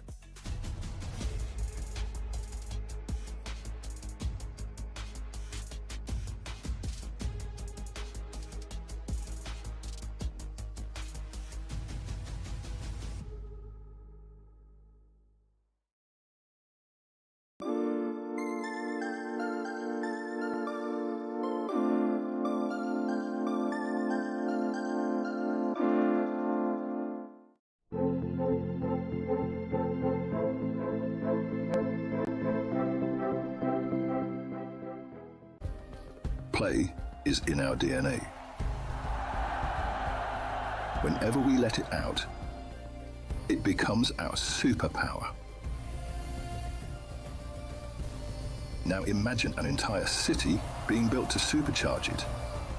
Kadir City, powered by Play.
In me today, I will be watching quite seriously from now on, because I think they've shown that they can hang with the very, very best. I've been so impressed with the macro, the IGLing, leadership, the backroom staff. The game planning is rock solid, but then also you add onto that the firepower, the flashy plays, Fangia's ability with the op, GRQ, when he's on top of the world, he's looking brilliant. So I think this is a squad that can really make some damage here at EWC. Especially when you have a lot of the big names have already gone out and now are making space for a name to be made, like for AGAL, when Fnatic doesn't qualify for the tournament, when Paper X goes crashing out, when RRQ doesn't have it going as well. Now is an opportunity for AGAL to step up. Yeah, not to mention EDG and XLG, right? They had fantastic performances over in London. They re-put CN back on the map, but it's those two that are already out. They don't have that chance. Now it's All Gamers having to fly that flag for VCT CN. Can they bring that representation to the playoffs as we move across here onto Split?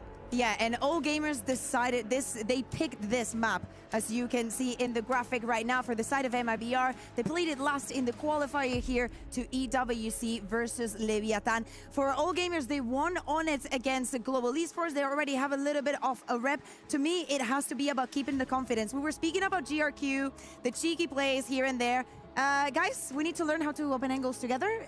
We cannot, one opens, the other one TPs, and there's a third one that just jumps later onto the side. We still need to work on those synergies. I know that the pressure is very, very high onto them. They're still going for the picks, do not get me wrong. And of course, all the pressure right now is on MIBR. Yeah, I love it that in this map now, the backs are truly against the wall. It's a pure mirror matchup.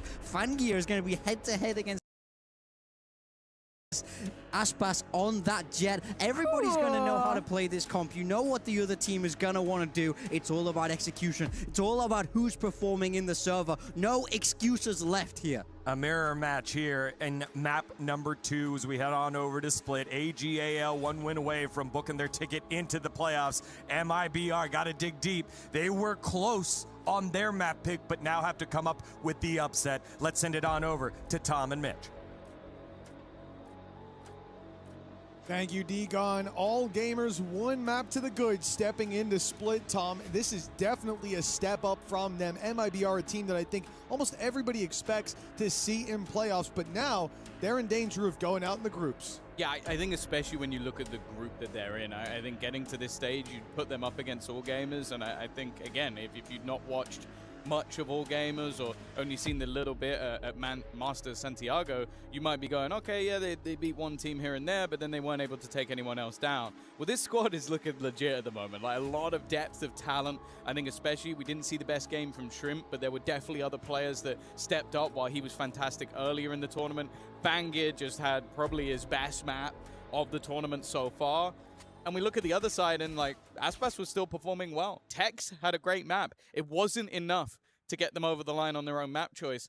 And now coming into Split, still it is their opponent's choice. But I think it's one where they have looked relatively comfortable in the past, like going head to head with some pretty good teams regionally. It's just whether or not, like, if they're going to have enough to take us to a third map. It's crazy to lose a game as well. Like in that last one, MIBR went +10 on opening duels between Tex and Aspas. Yeah, like it's wild to have it spin back in favor of All Gamers like that, but we said Fangear was that savior who pulled back so many of the rounds for them. MIBR starting the attack side here and waste no time getting into the A site. Spike still needs to go meet the rest of the squad, and those smokes, you know, they're not going to last forever, and finally they will make it through. In the nick of time, the plant without any advantages found, though. They were hoping that someone from All Gamers would give them a fight, give them a scrap. And now they have to go looking for it. Deep push in towards the spawn. And they've got a foothold now. Now it's more on All Gamers to fight back. Well, they know they've lost screens. And reclaiming that is going to be difficult. Bai was waiting for them to try and make the move round to heaven. Now the plant is not the greatest for the side of MIBR. In fact, I would say it's a pretty poor one already to half. They need to get a move on. They're just looking to try and defuse it in front of their noses, and nobody gets anywhere near it. MIBR was so ready and raring to try the wraparound, but the plant just wasn't for that position. That's the danger. They planted for backside. Remember, those smokes were fading by the time that they'd pushed in. It was a couple seconds left on them, but not enough to go planting up for heaven, a piece of utility to disrupt, and all of a sudden you're on the back foot in the round. So instead, they take a safe plant and try to use those sky flashes to fight deep into the spawn. Sure, it works out, but like you said, the plant isn't for there. And the second that All Gamers get some presence on the site, get boots on the ground, it already flips things massively in their favor. That is a big pistol pickup. Fangear again showing that he's still got chops in this mirror matchup. And an eco coming out of MIBR. That's a spam on the back of the tap. GRQ doesn't get anything for it, and hold on. Now he's in danger. Never mind. He'll go down eventually, but the work has been done. Yeah, comfortable in the end.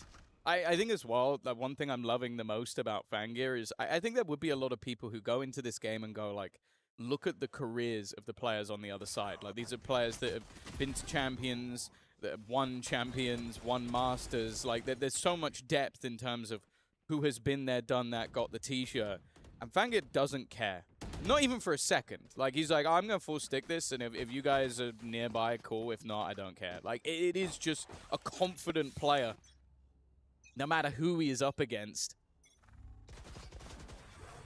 It's got to be tough to play against. Now, bear in mind, a few rifles kept over into this round, an SMG for buy, but there's definitely some vulnerabilities, and because of that, the defense are going pushing.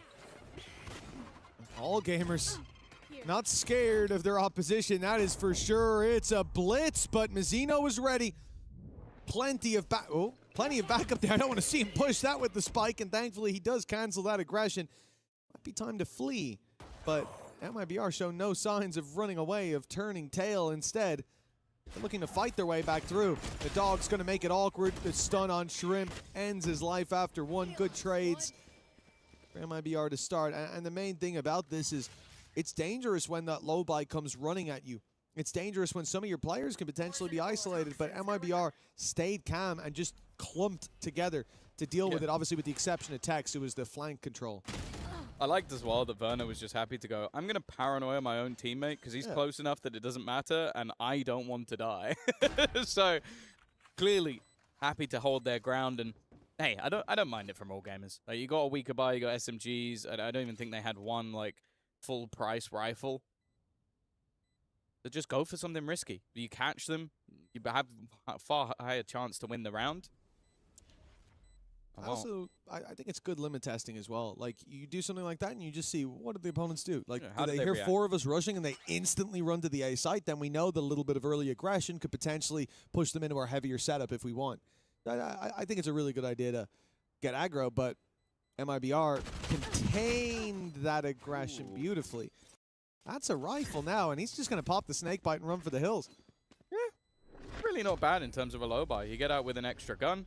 You drop 2 of their guns. For MIBR, they'll probably be quite happy with that as well. 3 players alive versus the low buys. They've definitely had some troubles here and there with losing players to pistols, so I don't think either side are going to be too disappointed with that one. But there you go. There's the paranoia. Just go there. Voters like, screw it. If they're going to run at us, they're at least going to be blind while they do it. But this is where the game really should get going. Rifles across the board. Even a outlaw for Fangir being put into play. Does seem like there's heavy shields across the board though, so it's not going to be an insta-kill. In fact, he's not going to land the shot at all. Fangir's movement to get out was nice, but Verno is hot on their heels. And MIBR, they have made this one look incredibly easy. Running it down on that A site and taking every fight with great success. And another sign that's important, Verno online early on. Like we said, he had a really tough start. The desk talked about it as well, but, well, he certainly didn't let that knock his confidence. You could see him straight up into heaven for that brawl. And GRQ finds Aspis at least. It's some sort of reinvestment needed for MIBR, but they're happy to throw themselves at this just to remove the weapons, at least to start. Aspis was. Seems like a bit more patience on the rest of the squad, and I like that. They've already got 2 players that are fully invested into this round, so if we do lose a few more players, it could definitely get costly and sort of ruin that leg up that you've given yourself. Give All Gamers a chance to steam back into the lead. So 2-2 we go. And the question is, for the defensive side, like, saving 2 weapons here, it puts them in a spot where they could force buy around it, especially with the validity of, like, a Judge on this map, for example, playing up in heaven. But I think, playing around those rifles and saving up for the next is probably the other thing as well, I want to bring it up with you mentioning Verno. I think that ultimately, on the attack side of the last map, he was okay. It was the defensive side where they were being pushed and pulled across. So the fact that they've got that attack side start might actually help him out individually, because he can now just go like, okay, I know what I'm doing. I'm TPing up. I'm making these aggressive plays. I'm taking space alongside Aspas and being a thorn in their side rather than trying to figure out what the opponents are doing. And while you mentioned it, it is more of that half buy. 3 rifles in play. One of the pistols already dropped to the deck, and the B side completely under the control of the attack.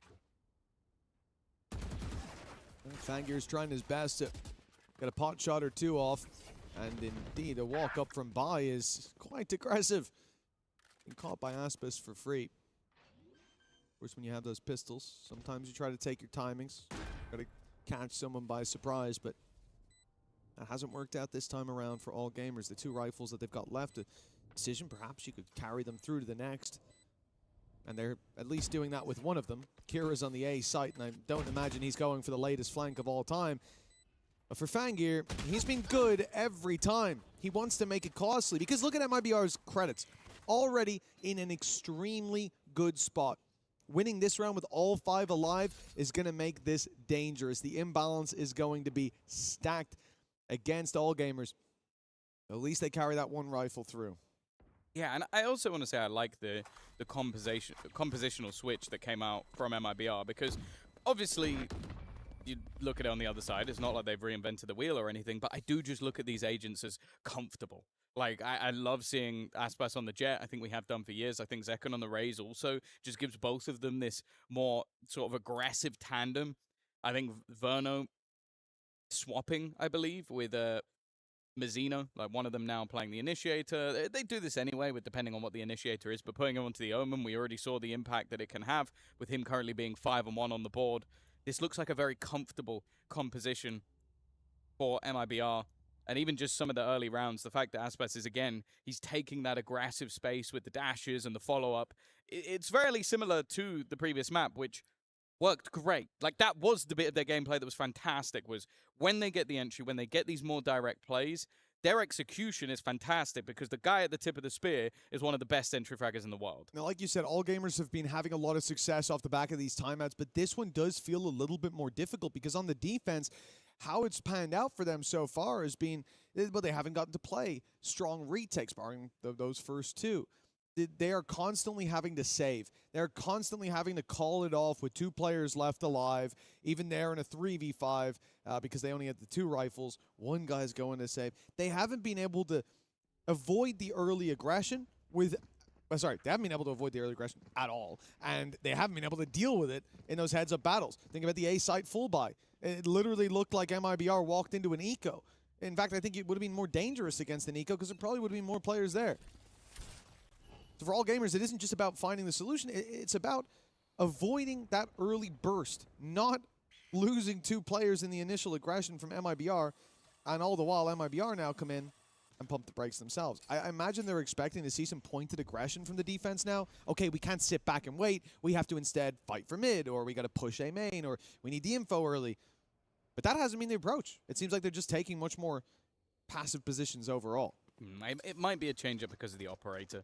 Gives you a little bit more of an avenue to find those opening picks a little bit quicker. Mid seems to be the point of call for Banger, and it's something that we're yet to see in this game. Already, he's been smoked off, but he does not care! He's just faster than anybody else. Straight into mid. Tex didn't even get a chance to blink, and he's already gone. The read they have, though, is wrong. The flash might just give the game away. Instead, the execution coming through from MIBR. This time, they don't have that tip of the spear. It's Zekken to try and fill the void, and he's gone down immediately. Shrimp doing well, and in fact, everybody stepping up to the plate. He's taken a lot of damage, though, but so is Mizzino. And now the opposite position. They sit and they wait, knowing Verno's in that corner, knowing that Mizzino is in main, but he can't afford to leave this. He is so desperately low. It's on to Verno. 5-1. A big step up from the performance earlier on, but he has to plant. Before that, he wants a pick, and that will be the end of him from what we can see. Fangir swung in, but the rest of the squad did just the same, and All Gamers, they managed to seal a pretty convincing round off. I'd love to see that from Tex's point of view, because it's literally like there is a half second where he reveals himself through the smoke, insta hits the shot, and it makes things so difficult, because then you have the immediate gamble of the 3rd player over onto the other side of the map, and then the flash that comes through that gives them all the information on the other side. Sure, though, those 2 players still had to do well, but you don't have that 1-2 punch of Aspas and Zekken. It was just Zekken that went in first, and definitely became a little bit more troublesome. Well, Seekers right away. MIBR going for a much more pointed attack. The B side under threat. Kira had a rough time so far, and the Seeker seems to have sent him out of the site. He's now smoked off, and in fact, DRQ is going to come meet him. They want to play a full retake of this B site, and again, that has been the problem. When they try to stand their ground, MIBR washed them away. So instead, they'll look to fight back, which was really the upside for their defense on load, as they were very good at the retakes. Blade Storm from Aspas to deal with, though. Could be a different story, and the Showstopper certainly will. Gets rid of any chance of having smokes on the retake. That's going to make it a lot more difficult. Denied the dog, but needs a little more. 2 quick kills coming up for the defensive side on the way back through. Even still, though, Zekken's there again, and because of that, he has a nade. Up above comes Fangir, but it's only the one. Trading evenly once again, leaves it close and down to just Verno, and he's definitely back in the server after map 1. Another high-impact round for the IGL. When he's 8-2 now, yeah, that's definitely a different flavor than what we saw from Verno starting out the previous map. As you said, it might change when we swap sides. That's where the pressure was put onto him, but seeing a slow start here would be even more worrying. Giving them a lifeline. In 2 buy rounds now, Verno has been the difference maker for this squad, and considering they've only got 4 on the board, not 4 buy rounds, 4 rounds overall, it's no surprise that he's our highlight. All Gamers, right back in with a full buy, right back in with the operator, but 3 players towards the A side, and it looks like, again, MIBR are going to play this very pointed aggression. It's why the op is such a good counter to this, because they're contacting so many of the early angles, but if it's in the wrong place, the rest of the squad will have to answer up. Kira does well to get one, but the trades firmly in favor of MIBR. It's back to basics. It's what this composition does best. You have the Jet, you have the Raze, you have a Sky for the flash, and you're in as quick as possible. Viper's Pit for the post, and this becomes an incredibly harsh retake, especially when you have an operator. That operator goes from being your most valuable asset to a weakness. And in the last round, they had a Blade Storm. Well, they don't have that anymore. Bai's trying to find a gap, but that gap is exploited by Mazzino instead. And for the remaining couple, do you want to throw the operator into this? You might just now. That's one, but that time is too far gone. It's a consolation frag and a lead extension for MIBR. Yeah, this is their way back through. A strong attack side already on split from MIBR. Some of the quieter players in that first half of Lotus finding their rhythm early on. And I guess looking across, though, for Fangir, for Aspas, definitely taking a step back, and it makes sense when you look at the Jet on this map. For Fangir, or for Aspas, sorry, playing on the attack side, but you look at it from the perspective of Fangir, yeah, things have slowed.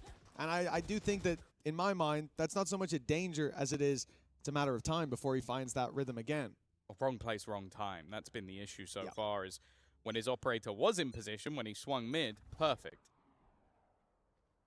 But it almost feels like he's reactionarily moving. So, okay, they hit B fast the last couple of rounds. Let me go B. Now they're not doing that anymore. 3 players walking up A. The spike about to rejoin the rest of the players on that side of the map. And sure, you get the early warning system of those sky flashes, but it only tells you that somebody is there. It doesn't go 5 players. They don't have a clue, so they can't gamble everything over. The deep position allows them a 3rd player, and while Zekken maybe a little audacious. Yeah, most definitely. And with Aspas down as well, it's a fantastic pickup by Bai. MIBR falling like flies, 1 at a time they face, and 1 at a time they fall. The rotates in. Texas up against numbers on this cross, won't even get close. A double jump peek onto Mazzino. Well, certainly got the shot out of him. To be fair, he could run to the B site for the plant, but he'll have to get through a few players if that's to even be a possibility. I do agree, for Fangir, it feels so unlucky. You look at the last round, he's on the A side, he's ready to pick them, and I do like the approach. What's working for MIBR? They play contact up to the choke points, then they burst out of the choke points and overwhelm you. How do you counter that? You hold ahead of the choke point with an operator. They walk into you, easy pickup. But Fangir's done that every round, and every round he's been sat there while his teammates on the other side of the map go, yeah, we got nade, we got paranoias coming, there's a dash. It's been an annoyance for him for sure, but he's still 7-5. And we see him there in the late round have success. Just wait till he's on the right side of the map. Maybe this will be the one. It's looking like more of a mid-press for MIBR. Of course, last time they played this map, it was the attack where they managed an 8-4 versus Leviathan. I believe that was in the qualifier to make it to this event. Where they sent the previous Masters winners. Hacking already. Burno, who has been the best player so far for MIBR, is gone from this round, and not only does that cause the problem of your top fragger going down, but also your smokes, your paranoia. Leaves you with limited utility with this double duelist, and we're right back to contact again, but that contact has a pop flash ready, and the pop flash has blinded a couple, but nobody actually reacts off it. I think that's going to give the game away. The smoke is delaying slightly, but this looks now like an A hit. The fake goes through towards the B site. That will keep them in position a moment longer, but it thins the herd for MIBR. And towards the A side, 30 seconds left. They still have to get past Bai, who has been a consistent menace for this squad. The snake bite stops the wrap around, and he'll catch the spike on the way across. Now they've got Kira to deal with and the TP from GRQ. 15 seconds to get that plan through, and both will be dealt with. MIBR looked like they were against all odds, but now it's back to even. Yeah, Kira could have just played the time, but I felt like an attempt to be a hero, maybe not realizing that Tex was still up above, and instead gave them a way back into the round. The duo that was so impactful over on Lotus. But can they drag home around? It's patient from the attack. They're not giving anything. You can even see it. Fanga is expecting a wraparound, fully looking towards the heavens. And again, the second the dash is sent out, Tex is there to punish. Every single movement ability that befooled his eyes ended up with the death of an All Gamers player. Yeah, great work by Tex as well. That backside hold. He ends up finding a triple, and then all the while waiting for the wraparound to come in. This round did not look like it was going to come even close for MIBR. 2 versus 4. A player waiting on the A side. The TP taken from GRQ. It was even a 5v2, no, because Bai was alive initially, getting picked off on the cross. And to end up with control back in your favor there is definitely something that's going to put a smile on your face. A little bit of a tech pause coming in from All Gamers. We're getting towards the end of the half. I think it's a good moment for players to take a breather as well, though. Yeah, I think, to be honest, the moment in that round that fully felt like a bit of a throw was when Kira Blast packs up. It's like, you want the kill badly enough that you're going to try and offset your opponent, but if you just sit in the back with the showstopper, there really is nothing they can do, and all you have to do is get one. They also don't know that he's there at that point, right? They knew about the TP from GRQ, or at least they could assume it. They knew about Bai, but they hadn't spotted Kira, unless I'm mistaken. And so even the showstopper activated, even just sitting there, there's a chance that they're so pigeonholed on the time, because it was like 10 seconds left to plant, that they just rush in to go for it. And you get the pickup, you get the round. It's a little over-eager, a little jumpy. I don't try and close the round out. The thing is, I don't hate the showstopper with, like, what was it, like 15 to 18 seconds left. It's more so just wait. Yeah, if you just stand there, they then have to run at you. And I think that's actually what Tex did fantastically, was just, okay, just wait. And a player flies into his crosshair. It's like, okay, it's not a bad one. But it's a good recovery. And finally, one of those cut rounds actually going the way of MIBR. I think back to the first map, and a lot of the time it was them with the advantages. You mentioned it with the opening duels. They were getting a lot of them. And then All Gamers were able to fight back. Half equal at a minimum, and considering they lost pistol in second round for MIBR, this is already a pretty decent half on the attack. But they're going to want a little bit more, and right back to regular programming. It's looking like a fast A hit. Smoke and orb up top. Okay, in the right place. Taking down Tex somehow. A spam straight through, and it's going to be a 5 versus 4 in the post plant. All Gamers, as we've said, very confident when it comes to those retakes that they can get on the site. There's a Viper's Pit, and if not, it's there for the next. Good work by Shrimp. He's been so consistent in this half, and he's kept the advantage in their court. That little sneaky spot by Aspis will be checked. Jumping across. Kira drew the eye so GRQ could find the headshot and leave Zekin all alone. Was against 4. The first is his, but time ticking. He can try to use that to his advantage, but finding these picks should be nearly impossible. Boxed in! Nice work! And the nade thrown out. Goodbye time! He's evaded the shots to start with, but the op will find him in the end.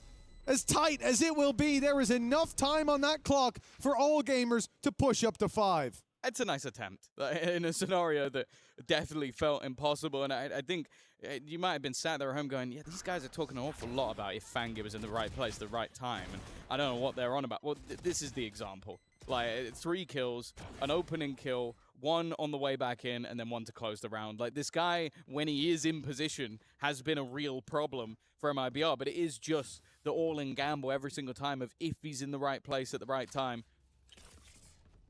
A chance for a 6-6. Maybe not the greatest defensive half from All Gamers, but if they go in level, they won't mind. That's an immediate showstopper, and it's close. Bai is down to 40 HP, but will live to tell the tale. Is he going to get back into the vibes? But I don't think he can. No, he's going to let it fade.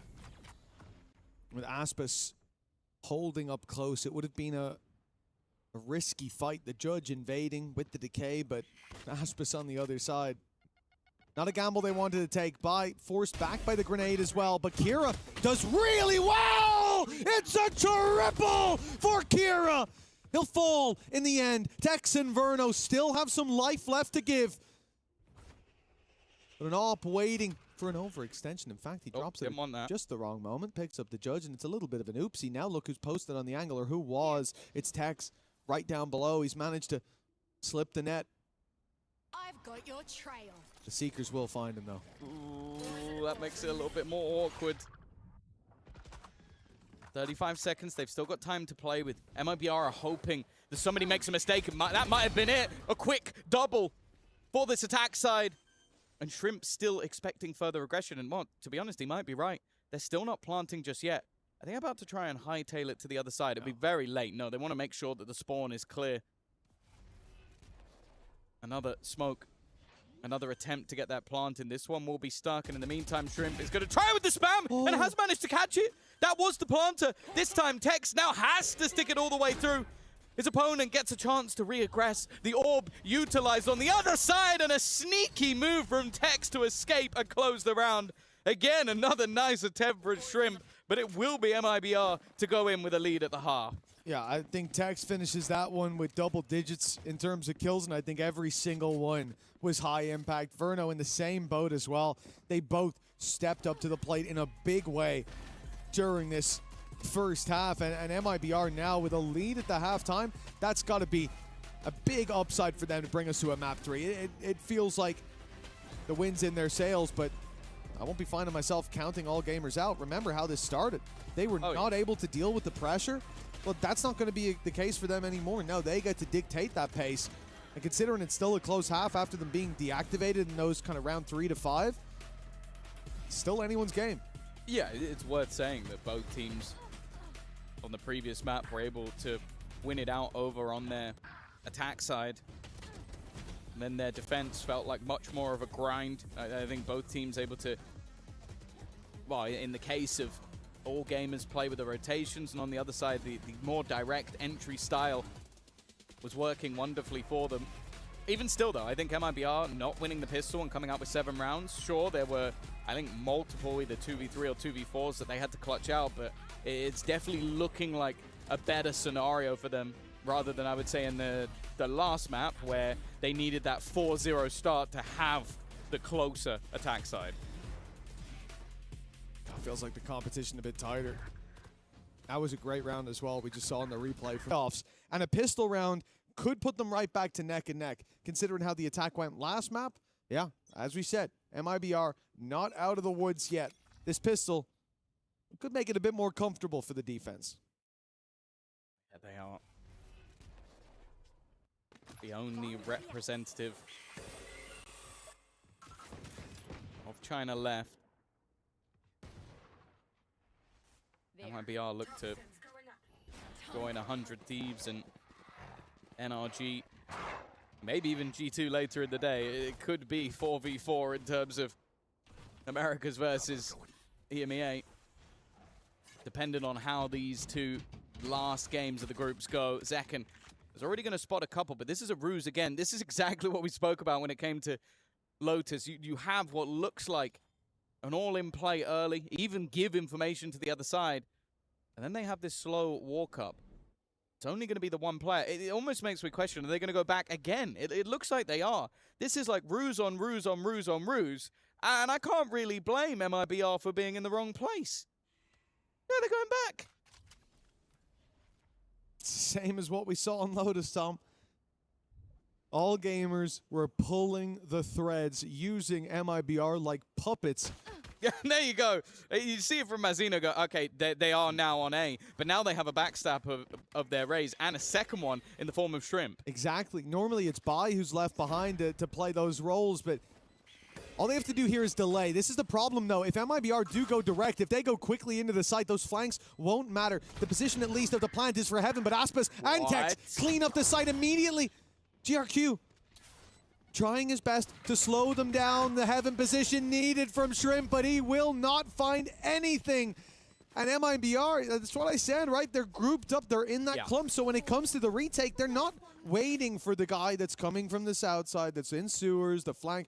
They don't care about any of that. They're ready to go the second that they get to the choke point. I really like that as a pistol round from MIBR, because that was their major problem on the last map was they've gone this way, then that way, then this way, and then I've rotated through spawn and I've been killed by a late flank. They then implanted a player on B. As I leave B, I get killed by that guy, and then it's like, okay, now we have a 3v5 retake. Instead, okay, all 5 of us wait somewhere in the middle of the map. We then rotate all together. Even if we trade 1 for 1, we come out far more even than before. And then in this case, Aspas hits 2 immediate headshots on the players holding. They are now the panicky team and not us.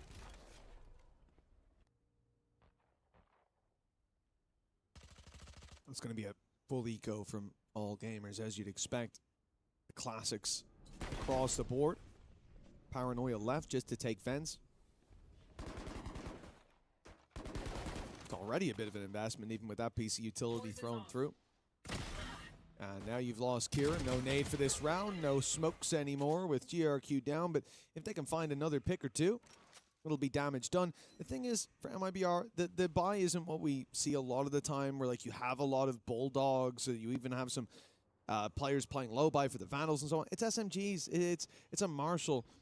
Losing these for the next won't be the end of the world, and I think 2 picks probably won't get any sweat on the brow of the defensive side. We'll need it to be a little bit more than that, and it doesn't look like we'll get any more than the 1. Last man is Shrimp. Spike in his control at the very least, and there we go. I was going to say, Zakin must be aware that he could be coming from screens, and he looked at it and now backs off. They'll just concede that space and punish him when he walks out a little, or not even punish him when he walks out a little further. Catch him in the doorway. Nice work. MIBR with 9, and I think they did a good job of avoiding the real dangers around mid there. Yeah, I think this looked like a round of just like, let's make sure we get the conversion. Everybody has a weapon. We have a chance to farm up orbs. We can go for something risky in close range. Like, I think Split allows you to do that. Like, you can play some angles where, firstly, if anybody has light shields, that Spectre can do a lot of work, same with the Stinger.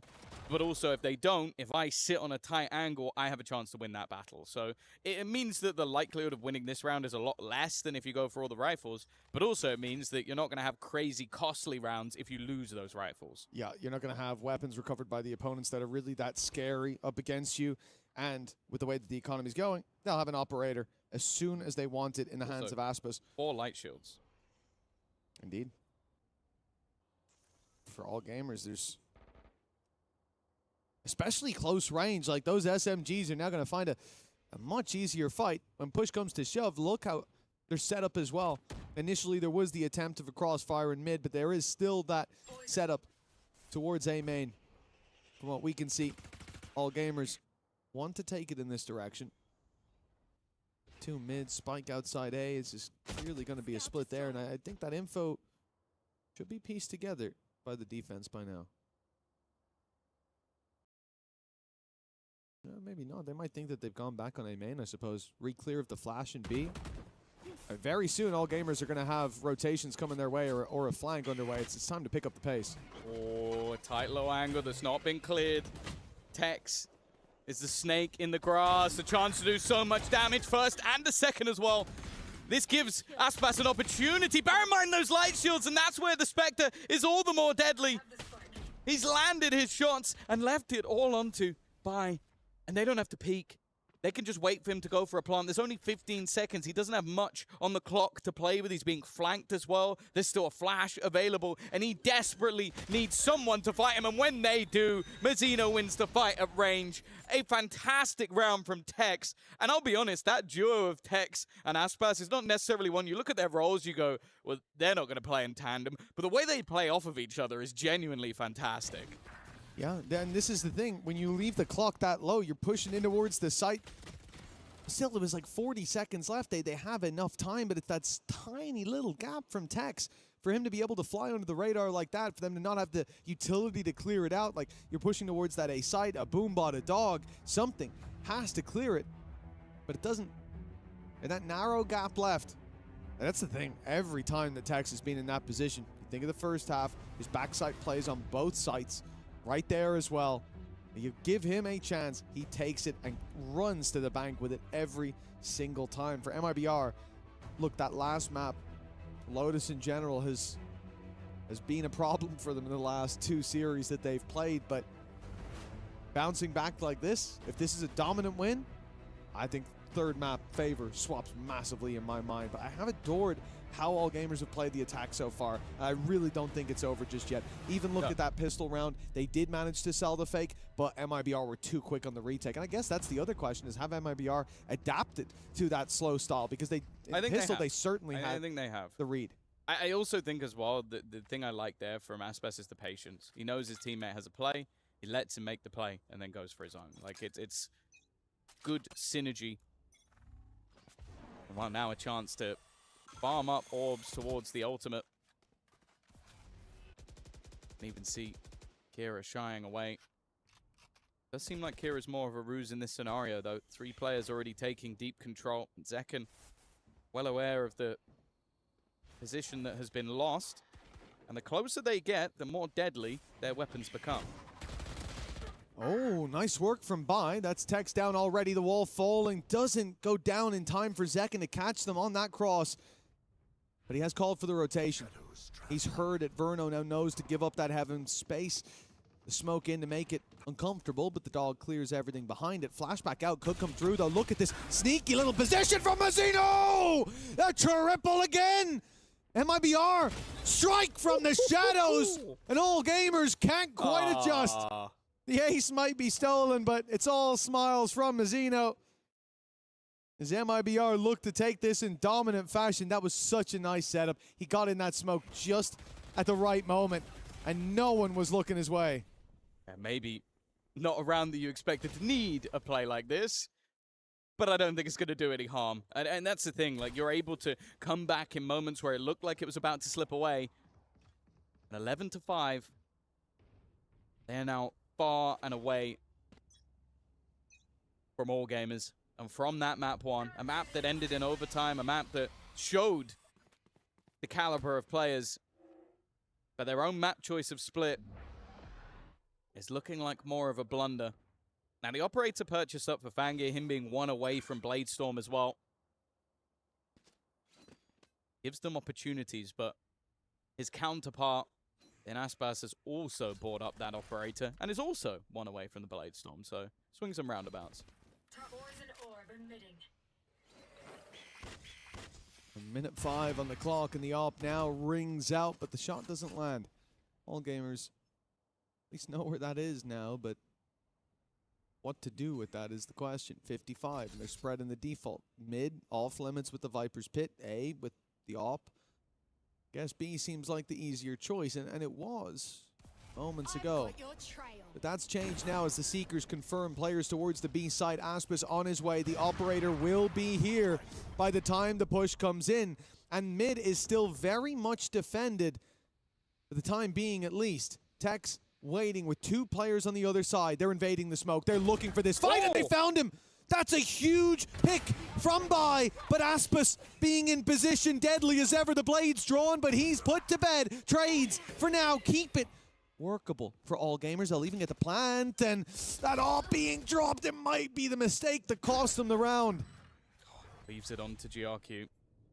It's safe to say he's had his moments throughout this tournament so far, but this one might be enough to cling to life. He spots out the first That's the easiest one done, but the wraparound already coming through closer than maybe expected, and the blast pack is good enough to just completely discombobulate GRQ's aim. That's 12 now for MIBR, 1 away and 7 in a row needed from All Gamers. But you know what, Mitch, if they take a pause here, I might just believe in the comeback. I know that, Tom. You've been a day one believer of the new 12-5 meta. Well, after they did it. Day one, I remember. First time they did it, you said, oh, this is a good idea.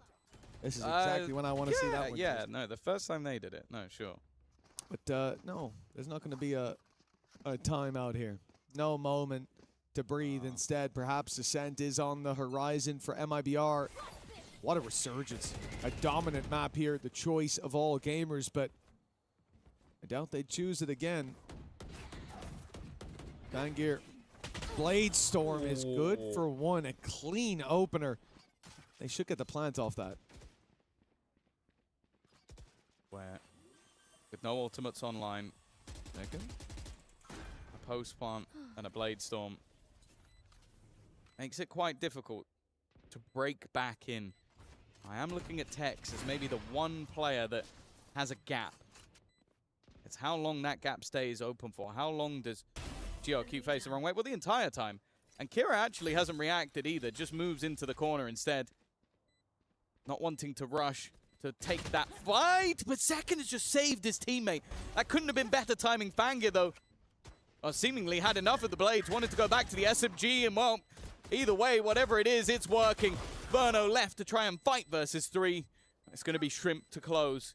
The first of what needs to be a 7-round streak has been found, but even still, it felt a little bit shaky. Haven't seen that one in a long time. The, what, triple kill, double kill with the blades, and then just, I don't need these anymore. I don't want to play with you anymore. Right clicks them into the ground. That's enough of that. Look at this. Yeah.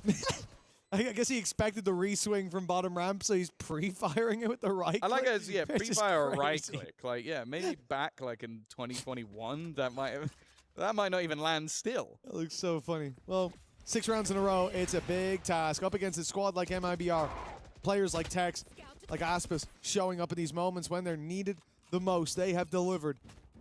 Even when they're not needed the most, they've delivered. And Ascent may have to be where that bounce back happens, but let's see. Momentum can only carry you so far. A start from Mazzino as they look to shut this one down, and it seems like mission complete. Shrimp, last man alive, and well, he'll make it deeper into the spawn at least, but what do we do from here? Surrounded in every sense of the word, no lane open to him. A minute on the clock, and if he wins this, I believe in the 6 rounds in a row. I believe in the comeback. He's cornered. And they are not letting him out of the corner, more importantly. Even the lower HP Aspas is now being healed up as well. It's not like you're saving that heal for a rainy day. He is going to bypass his way towards the side, but instead he has to face Mazzino, who hasn't really missed a beat in this round. Finally, he shows his mortality. But speaking of mortality, a man with surely no more lives to be had eventually will fall. It is Tex to confirm a 13-6 victory from a tight OT loss on their own map choice. That was incredibly clean from MIBR. Yeah, well, the sharp blade of All Gamers from that first half, or first map, certainly blunted here. They tried the same plays on the attack that worked so well on Lotus, but MIBR this time were ready for every trick that they had up their sleeve. Now, we go all the way to Ascent, somewhere that Flare isn't really what we get to see. Variety goes out the window, and considering we had a mirror matchup there, I think it is going to come down to those head-to-head matchups. It's going to come down to if Fangir can find that same form as map number 1, because here, map 2 belonged to MIBR. Before we get into our third map, it's time once more to go back to the desk with Deacon. I love that there from Mitch, man. He was correct. When we go to Ascent, it's about the guns going ablazing, less about the strategy there. And we will do exactly that as MIBR take control of the second half and run away with it before AGAL can get back on the board. So it is 1-1 in our decider match here in Group D as we welcome back Big Time and Kukuka on that last one. And that was more of the MIBR, America's potential team, the one that needs to achieve it with all those names on the roster. That's what we wanted to see more of. Yeah, I think that it got easier as the map was progressing, especially when we swapped halves. Good to see that Texas carried a lot of the team for today. Good to see especially that in those last rounds, Massino found a little bit of a bounce back. He did not have a first good map. The first half, it was very, very shaky. But I think that by the end of it, they would have never been able to close it without the confidence that he got. Yeah, absolutely. I think this was a little bit of a class difference for me on this map. MIBR looked well drilled, well prepared, and it didn't feel like All Gamers could really find the answers, especially in that second half, like you say. When they get over to that attack, they really do begin to struggle. Started out well for All Gamers. I thought this could have been a much closer game, but I think MIBR really just, like you say, settled into the game, really showed their class as it progressed. Yeah, I think as well, when we were speaking about this last half that we were seeing and how dominant MIBR was being, we think about the flooding, right? Think about literally the last round that we saw being incredibly quick in not letting them set for post-land, barely even getting the spike down, if they even managed to get up to that point. Difficult task also to keep the mental in, especially with how back and forth this map also started for both of these squads. Yeah, I mean, I think also, I love the comp in general, but I like it a lot more for MIBR. When we look at who's able to play what, it looks very, very comfortable. Aspas, Jet, Zek and Raze, big names, but all the supporting cast comfortable. You know, we spoke before, GRQ, he's having to play this Omen. Is it as good? And I will say, on this map at least, it didn't look like these were the most comfortable roles. I felt moments where there wasn't fluency with all of the utility, which is what you want to see. But when we move across to Ascent, fingers crossed that will be a different story, but it's hard to know.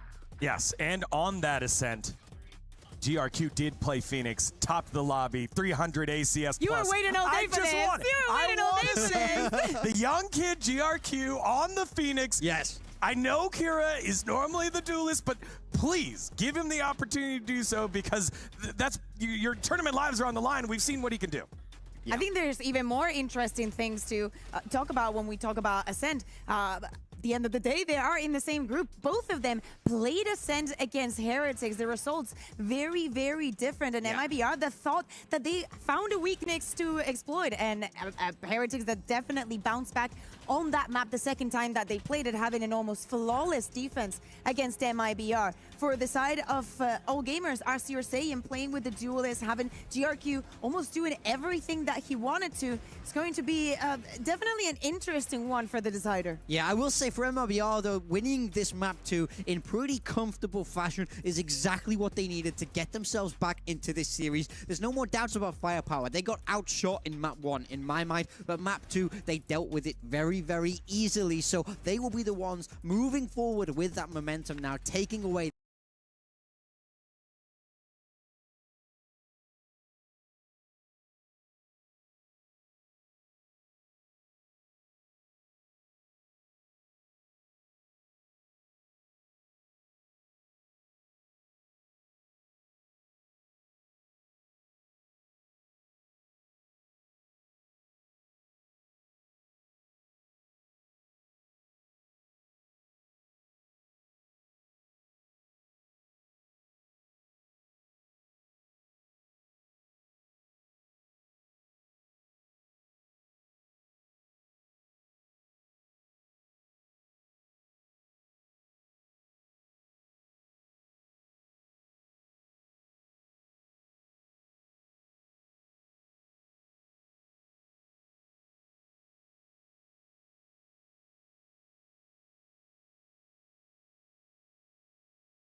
We've gone all the way to Ascent. All Gamers stayed alive on map number 1, but signs of life started to disappear in the previous Tom. MIBR coming in hot to the touch, but how do you feel about All Gamers' composition? They're bringing in one that I've grown to love. Looking at this Phoenix, at the Neon, at the Chamber. Do you think that will give them the edge here? To be honest, the bit I love about this is that you and when I first saw it, I was like, wait, the guy who was playing Smokes is now playing Phoenix, because they swap it up directly. Yep. Like it's Kira really likes the Raze, so he'll play the Raze, and GRQ really likes the Phoenix. His Phoenix was nuts. Exactly. Like it was probably the highlight when they came up against Heretics. Of course, you're gonna look at this and do the kind of proxy thing where it's like, well, one of these teams beat Heretics 13-8, the other one got 13-2, so this is easy for All Gamers, right? It's like, no, I don't think it's going to go that way at all. I think the fact that MIBR have gone back here shows that that was more of a blip on the radar, maybe being boomed after taking a defeat earlier in the tournament. This is a different scenario. They've just dominated a map. They come in with most of their players having highlight moments. I think we're in for a very level game. Well, let's hope so. Certainly owed it after that first map, a tight affair. Oh, damage done. Shock Dart chasing down Vangear. He just about manages to TP out in time. But he hasn't run away. He's still waiting for that push-up inside of B main. Stalemate across the map. Flashes and stuns traded out in that short fight. Still no clear direction for the attack just yet. Vangear just moments away from stepping into Verno's angle. 40 HP. Could be an easier fight for the defender, and just depends if that one tap could be landed. The jump peak with 40 HP is crazy, and he's left down to 1. They're pincering though. The flank coming in, and the defenders know this. I like this from Verno. He knew if he sits back and waits, he's going to get pressure from behind. The dart is going to help him out massively. The paranoia nullified, and Verno is having a crazy round once again. And now his teammates are looking to try and wrap in. Kira, though, has given an opportunity, but they're both so desperately low that it ended easy for MIBR. Verno, a hero once more in the early rounds. Yeah, huge work by Verno. I don't know how that reveal didn't get broken. It allows a second pulse out, and that, I think, gives him the upper hand in the third fight. Indeed, yeah, panic, mistakes made there as Verno holds the line. I like the idea as well from MIBR. It was a stalemate for so long, but they were ready to push B main. They were ready to fight on short, more so ready to fight A main. And the second that push comes in through mid, they're like, okay, now we gotta go. We go back, we're dead, but we go forward, we have a chance. And that chance converts to a round win. Is that a round 2 Odin? I don't think it's round 3, so yeah. That's the Toadin. It's a nice strategy, I have to say. I love it. You look at the trips that are in play here. The idea, if they go straight through a mid flood, you're going to already deal with them quite easily. It's shooting. I really want him to get one shot. Then you've got that reveal that would come off the back of it. Oh, there was a chance for a second. There was a chance. He gave him a moment to aim, but not to pull the trigger, at least. Yeah, okay. They've managed to bypass his angle, but he's given it up. Has Zekam for support. The only other real rifle, but Mazzino, he ended that last map. I think it was like there was 2 rounds where he came up with like 7 or 8 kills. Like just Mazzino just popped off, and that does make me a little bit more worried for All Gamers that it does seem like every single member of this squad has started to rise to the occasion. I know that at times there's been a lot of criticism of a player like Tex, but I think in this series he's been one of their best players. And while a very clean second round coming out from MIBR, the Odin hasn't been lost.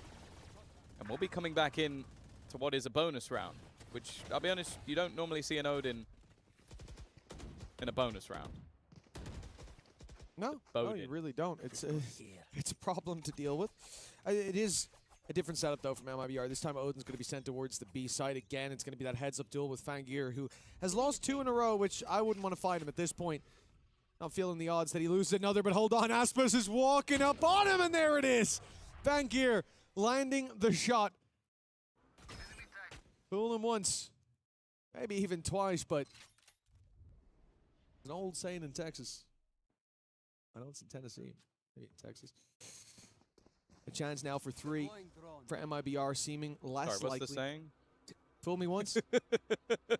Shame on. Oh, Shame on you. Fool me, can't get fooled again. I thought from Tennessee it was, are you from Tennessee? Or are you from Tennessee because you're the only 10 I see? That was excellent. Are There you you from go. 10 IC? There you go. Because you're in Tennessee. Exactly. That's the only saying I know from there. Fool me once. I don't know where that's from. That was exquisite. Okay. Well, all gamers on their way to the A site. There is a big setup waiting for them here. A lot of trips, as they've just found out, in an easy spam for Mazzino. That's not the only one. There's another kill trip on the back in the camera, landing a tag, and maybe a little bit more. The door's gotten in the way. Saved the day for now, at least. Tex, well, as difficult as he normally is to deal with, they've got him in one, and now the Op Odin retake. They might not want to go for this anymore, but Verno, he's giving them a chance. It's so close. The shoelaces taken off of Shrimp. GRQ tagged heavy as well, down to 1. The Odin spam would be enough. He needs to tuck in that corner. He needs to find a safe haven. And Zekken doesn't know how desperately low that player is. He'll still be peeking in with the op, and it's a death sentence. Verno, 5 and 1. The ult to deal with. He's found him to start with. The spam can take him down with ease, and now just 1. But the mag runs dry. All gamers just about finding the round. It's a weird one because normally going out of a bonus round, you'd sit there and go, okay, that's not great. But they had an operator and an Odin, so... And the op went in the hands of the opponent. It was barely a bonus at that point. It had a lot of bite too. I think Mazzino did fantastically well to play off of the utility that was thrown in front. But they actually do still have enough to buy in with another operator. Sure, it's at the cost of Mazzino, who's been their best player so far, so maybe a little bit surprising to see him have to take the bullet. But then also, the operators on the other hand for Fangir, which I wouldn't want to give him that for free. Aspis is going to be sent back. Blaze has bought them space. Bought them safe passage through middle, although Fangir's looking to fill in the space after. He can't cross anymore. Not without looking for a fight.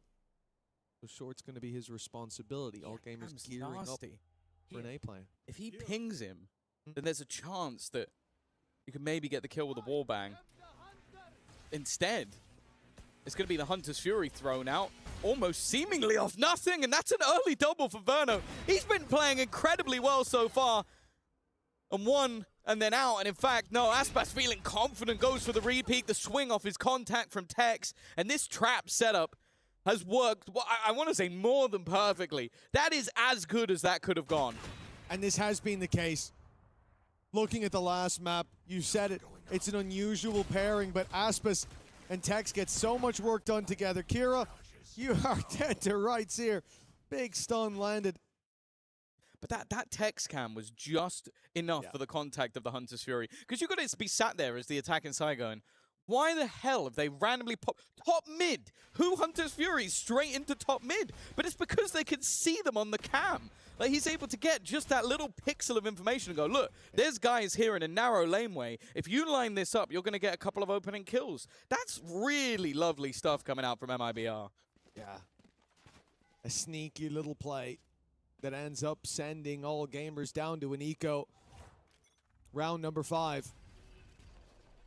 2 away from Fangir, having a big old gun to work with, so there's definitely still dangers, and they didn't notice Kira slide right past. Zekken down and out, a rifle into the hands of the attackers. Mazzino, he's got a player behind him. He doesn't have a clue, the buy's already passed. It's 2 players striking from behind, and well, now all of a sudden it's a competitive round. Those rifles not recovered just yet. They can be, they could be, if not for the instant rotations coming out of MIBR. The timing here on that main peak could be everything, and Tex has already cleaned house before the swing comes through. All revealed as well. Looked like that was going to get seriously dangerous, and then Tex basically dropped in alone. Like, it was a little bit risky, but because they didn't have the plant down, he just looks for a timing. And unfortunately for all gamers, I think one of the first players he drops is the spike underneath Balk, which as a place to drop the spike, it's about as bad as it could be for where the remainder are. Still, a little bit of initial damage coming out from the side of all gamers. But this defensive side It's looking good so far from MIBR, and you have to bear in mind, last time they played this map, they only managed 2 rounds total, so yeah, it's safe to say it's going a little better. Indeed. A 4-1 start, and the wind is in their sails now. For All Gamers, oh, that paranoia has landed, but doesn't look like they're going to continue the push on MIBR, sitting back, sitting safe up against these rifles. Now, one of the things I'm curious to see, because Lotus, it was much easier to push and pull that map. They attempted it on split, but MIBR did not fall for it anymore. They had the responses, they had the reactions, and now here on Ascent, I'm curious to see how this attack side will shape up. We've had a lot of failures here with the slower plays, and now an attempt to start with a bit of control towards the A site, late move back in the other direction, but again, MIBR haven't moved. They are sat still. An operator in a position that I don't think they could have ever expected. The angle onto GRQ and a big player removed. Still the Cypher setup to push through as well. Yeah, they've got the TP to the backside if they need it. There goes Mazzino. That will now be a third player defending this site, and a question of whether or not they want to fall back. No, they're going to try and pressure into what is now a pretty hefty setup. In fact, I think Mazzino even cancelled. He was like, you know what? I'm going to TP, then realize that Aspas has already rotated in and went, I don't need to. Let's hold up the other side of the map just in case.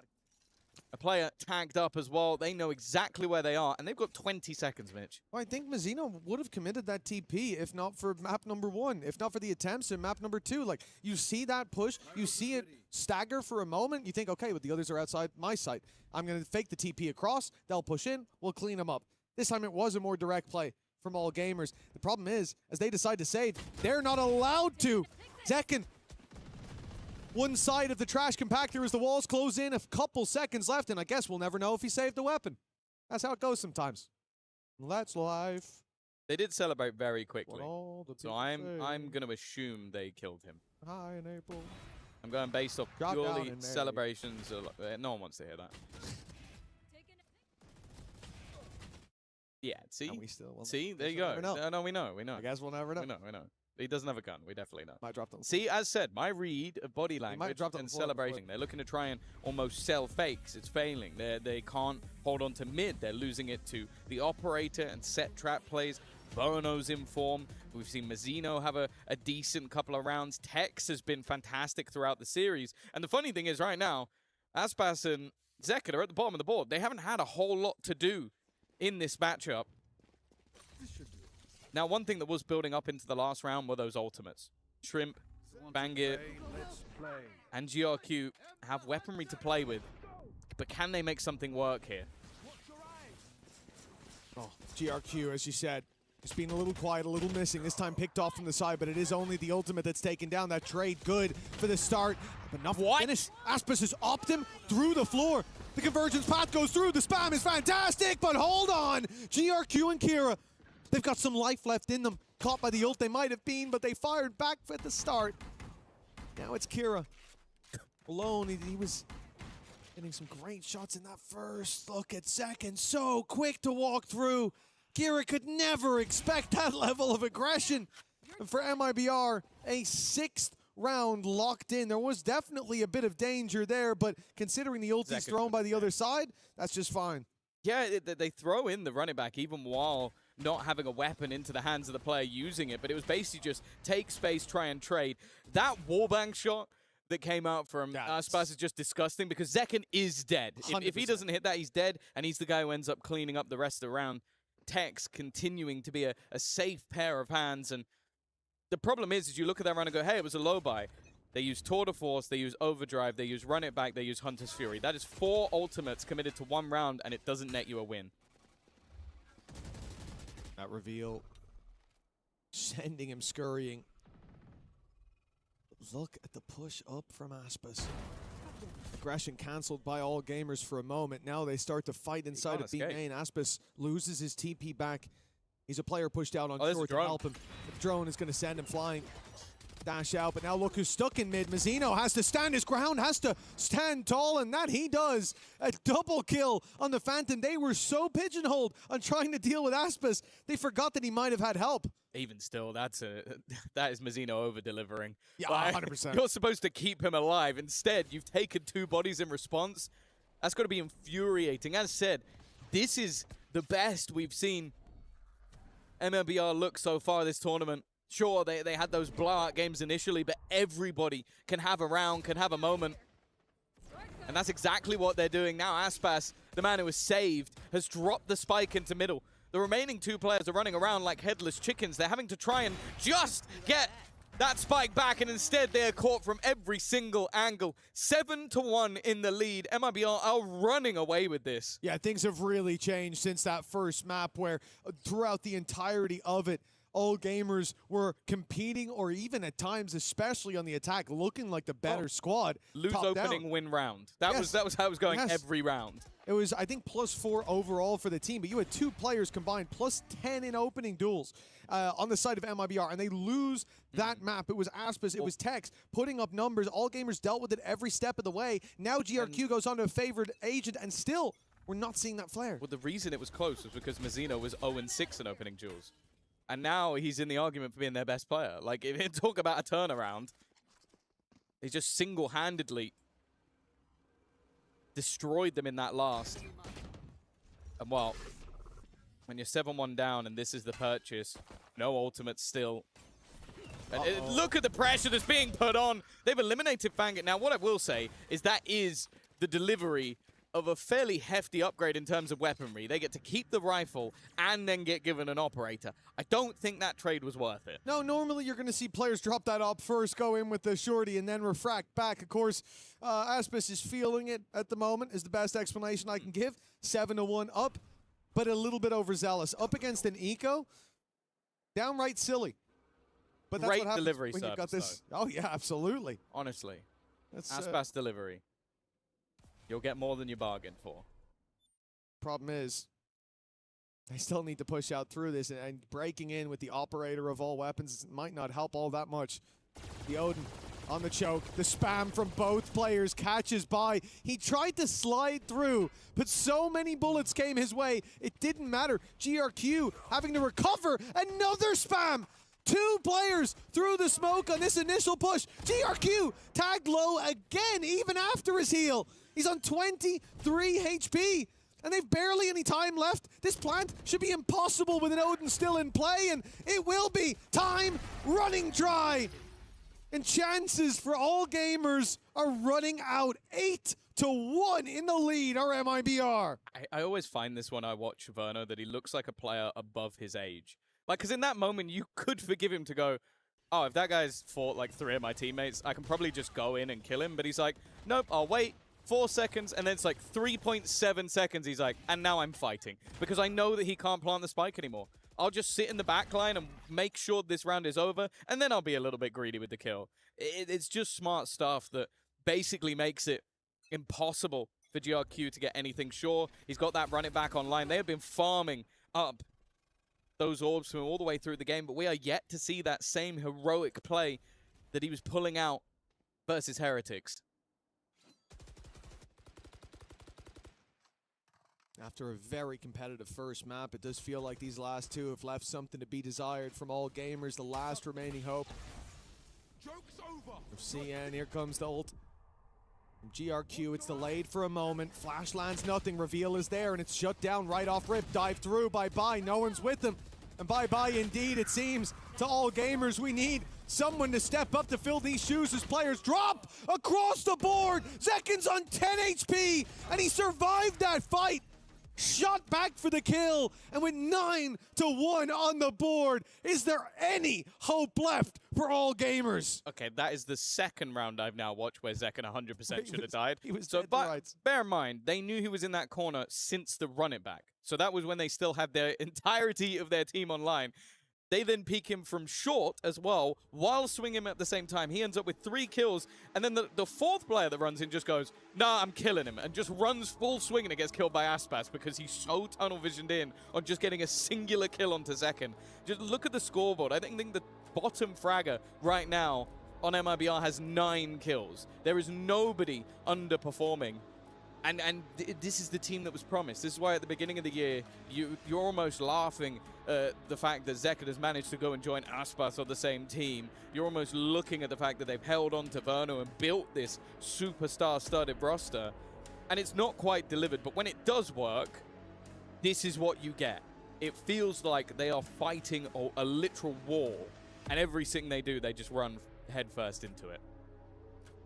That's been the same for the last map as well. Like, that first half was close. It was a chance to be 6-6, if I'm not mistaken, and then we swapped sides, and MIBR ran away with things. Now, on this map, GRQ, look, he's top fragging, at least, but I did think that, like, I liked the comp. I liked seeing them play last time. I think GRQ especially is a huge step up, and he wasn't bad so far in this series, so you imagine that ceiling's going to raise. Fangir, map 1, looked better than Aspas, which is one hell of a feat, but now it looks like he hasn't even started playing.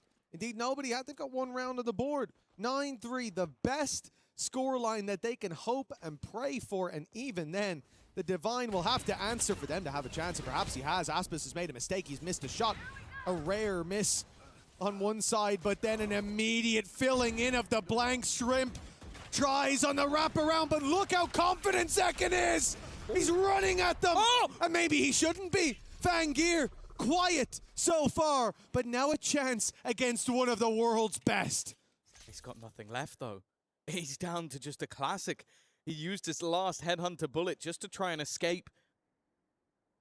And now with 7 HP, what he can hope for is that either Aspas makes a mistake or he can get towards that site and find a gun. But you can already tell that the information has been given over. A rifle in the hands of Aspas, and it really does just become a game of chicken. And at least for the moment, it seemed like the Brazilian had the right idea. Or maybe he still does. He's going back towards Spin. Okay, it's been long enough. Both players decided to move at the exact same moment, moving in tandem. Now, Aspas is low enough that the Classic could just do the work, but his opponent at this stage might end up running out of time. That's going to be the bigger problem. He has to now get in and get that plant.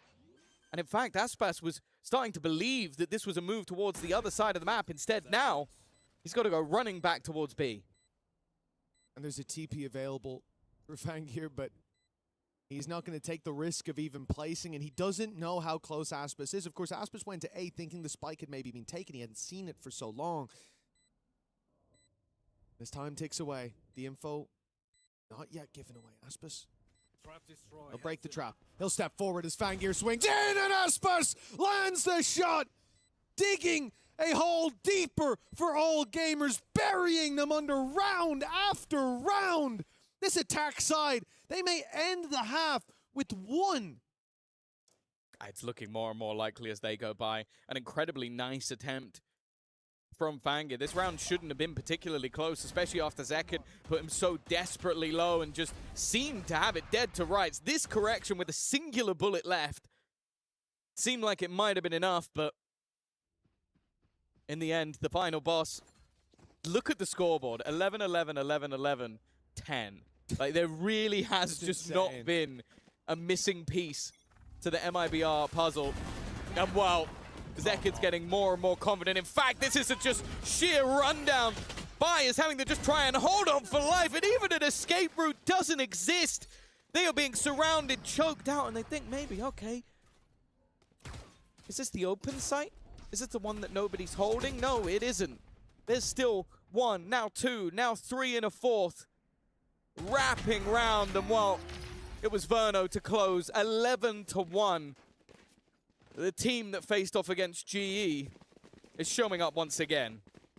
Yeah, listen, I don't think there's many teams out there that would look at especially an elimination match and a qualification match at the same time and say, I'd like to face MIBR in that one. But you definitely don't want to face MIBR in this form. You know how strong of a player someone like Aspas can be. We've seen Tex from the very get-go be activated. But now Mazzino, Verno, they're there alongside him. Zekin looks like he's unkillable. The amount of times I've seen him take what for anyone else would be a death blow and keep on moving.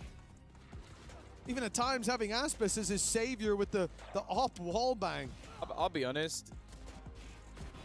If he hadn't died a couple of rounds ago to the Headhunter, and you'd said to me, oh, he was in God mode by accident, I'd go, oh, you know, actually that makes sense, because there were rounds where, yeah, he gets wallbang like that while being spammed out by an overdrive. the round after where he gets 3 kills while stuck in the same corner for a whole round, and then a player runs at him just to kill him, and Aspis goes, did you forget about me? Like, come on, guys. Like, please don't forget the guy who has a champion's gun buddy. But even still, even with every once in a while a glimmer of hope, it gets shut down. This was probably one of the best opportunities they had, and even still it didn't go their way. And right after that, a complete decimation. 11-1. It was a good defensive half last time out for All Gamers, but at this point, every single round is like hanging off a cliff edge. Well, yeah, a pistol round will end the game. More or less any round after that will end the game as well, even if you take it. All Gamers have to be perfect. Maybe at 12-1 we can see a pause. I do think though, like, the game that they played on map number 1, they made MIBR at times look like fools. They caught them off guard. They played double to triple fakes that worked almost every time. Bai was lurking in mid and catching so many players off guard. But once MIBR realized what was happening, once they had that time between maps to discuss, okay, how should we react to those kind of plays? How should we react to them pushing and pulling like that? Ever since then, they cracked the code, and All Gamers haven't had that extra gear to shift into. Now, they need the fan gear. They need the fan gear if they're going to have any chance, and there he is to start it off. Fan gear activated. I don't know what that means if you're still going for a car analogy, but who cares about that at this point? Anything that will work has to come through for All Gamers. An opening pick is about the best scenario they've had, but Zekid just looks like he's hit a completely different gear, a different level, in fact. An even scenario, a nice work from GRQ, a player revealed, but they are losing as they go. Just the 2 players underneath. The flash is perfect, and a second round will come through. The lifeline has been garnered, and more importantly, GRQ getting most of those kills gets him closer to that ult. Yeah, perhaps a consolation prize, but you never want to count yourself out. Remember, this isn't a situation where they can rely on a lower bracket. There's no extra layer. There is no safety net to fall into. It's a long way down and a long way back home for All Gamers. This pistol guarantees them at least a bit of runway.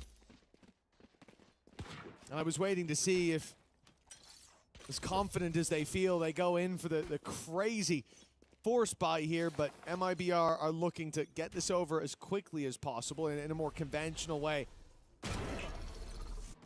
And take the eco. Back in a flash. Fan gear an opportunity to pick up a couple more orbs, but it's really GRQ you want to see with a few coming out of this. The buy in the next for MIBR could be the beginning of the end. Keeping this clean as well is exactly what they want. All 5 alive for All Gamers. It's a good start to the half. Yeah, especially when they've invested on every single player. Like, they have to do that. You can't be playing a conventional bonus round where you're risking it here and there. And for Vangir, getting a few additional orbs, it's not going to help him in this next round, but if he could do the work with the operator, he might be getting one for free. The problem is he lost all of his shields, so he's going to come back in with an operator, but no shields alongside it. It's a thin line between another round onto the board and his opponents with an operator on the attack. A buy has been bypassed. Oh, he's just shot, but I don't think they've noticed this yet. Never mind. They turn on a dime, catch him off, but the trades keep on coming in favor of All Gamers until they don't. Verno dropping Shrimp. Means the spike makes it to the site. Means a 3 versus 2 in the post plant.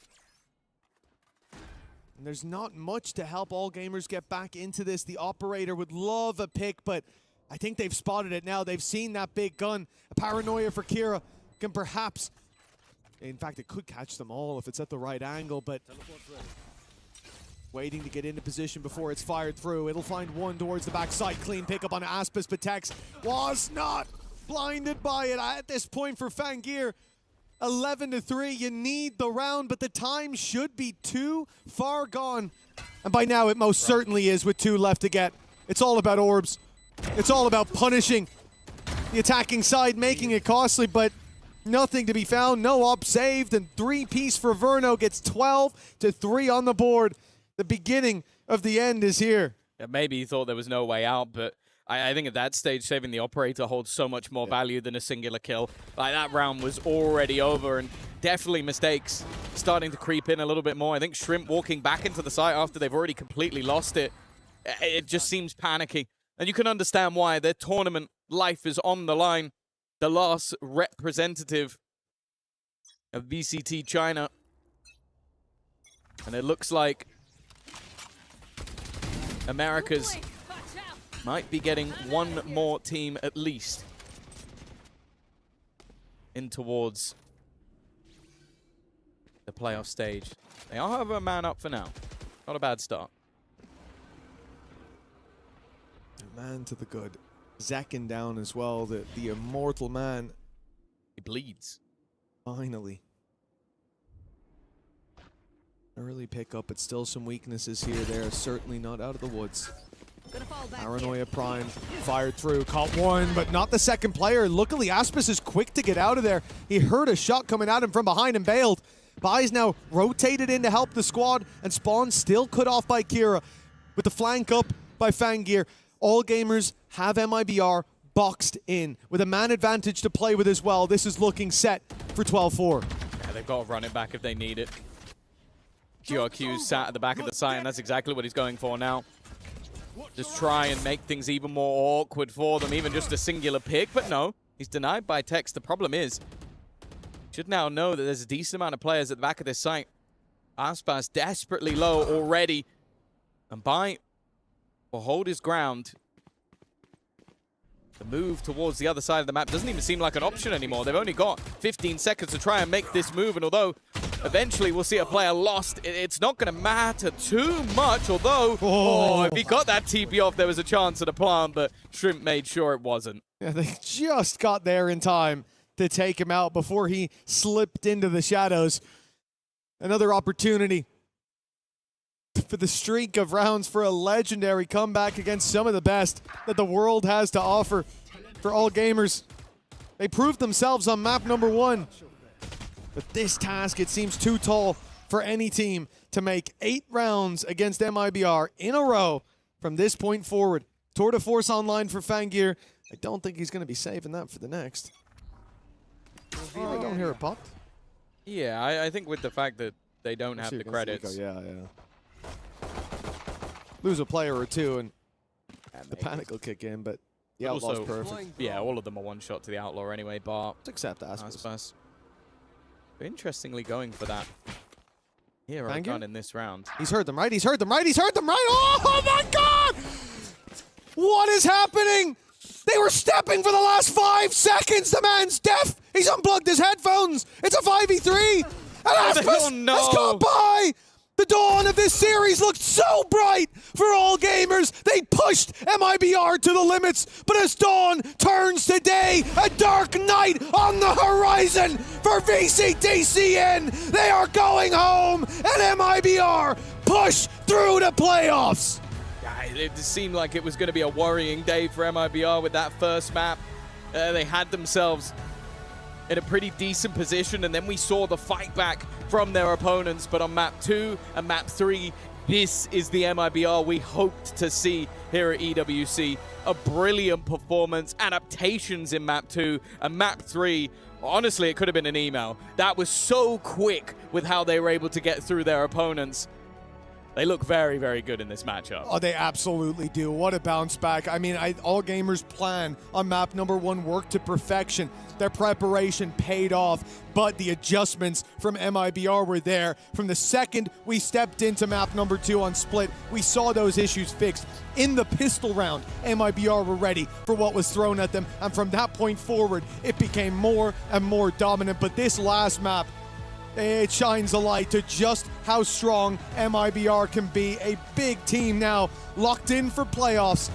And that's all the time we've got in the game. It's time to throw this one back to the desk with the beautiful, the wonderful Decon.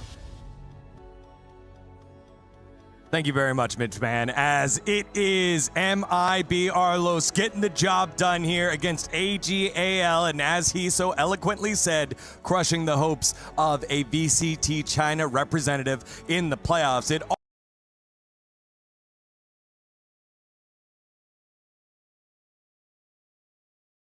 They are 3 for 3 and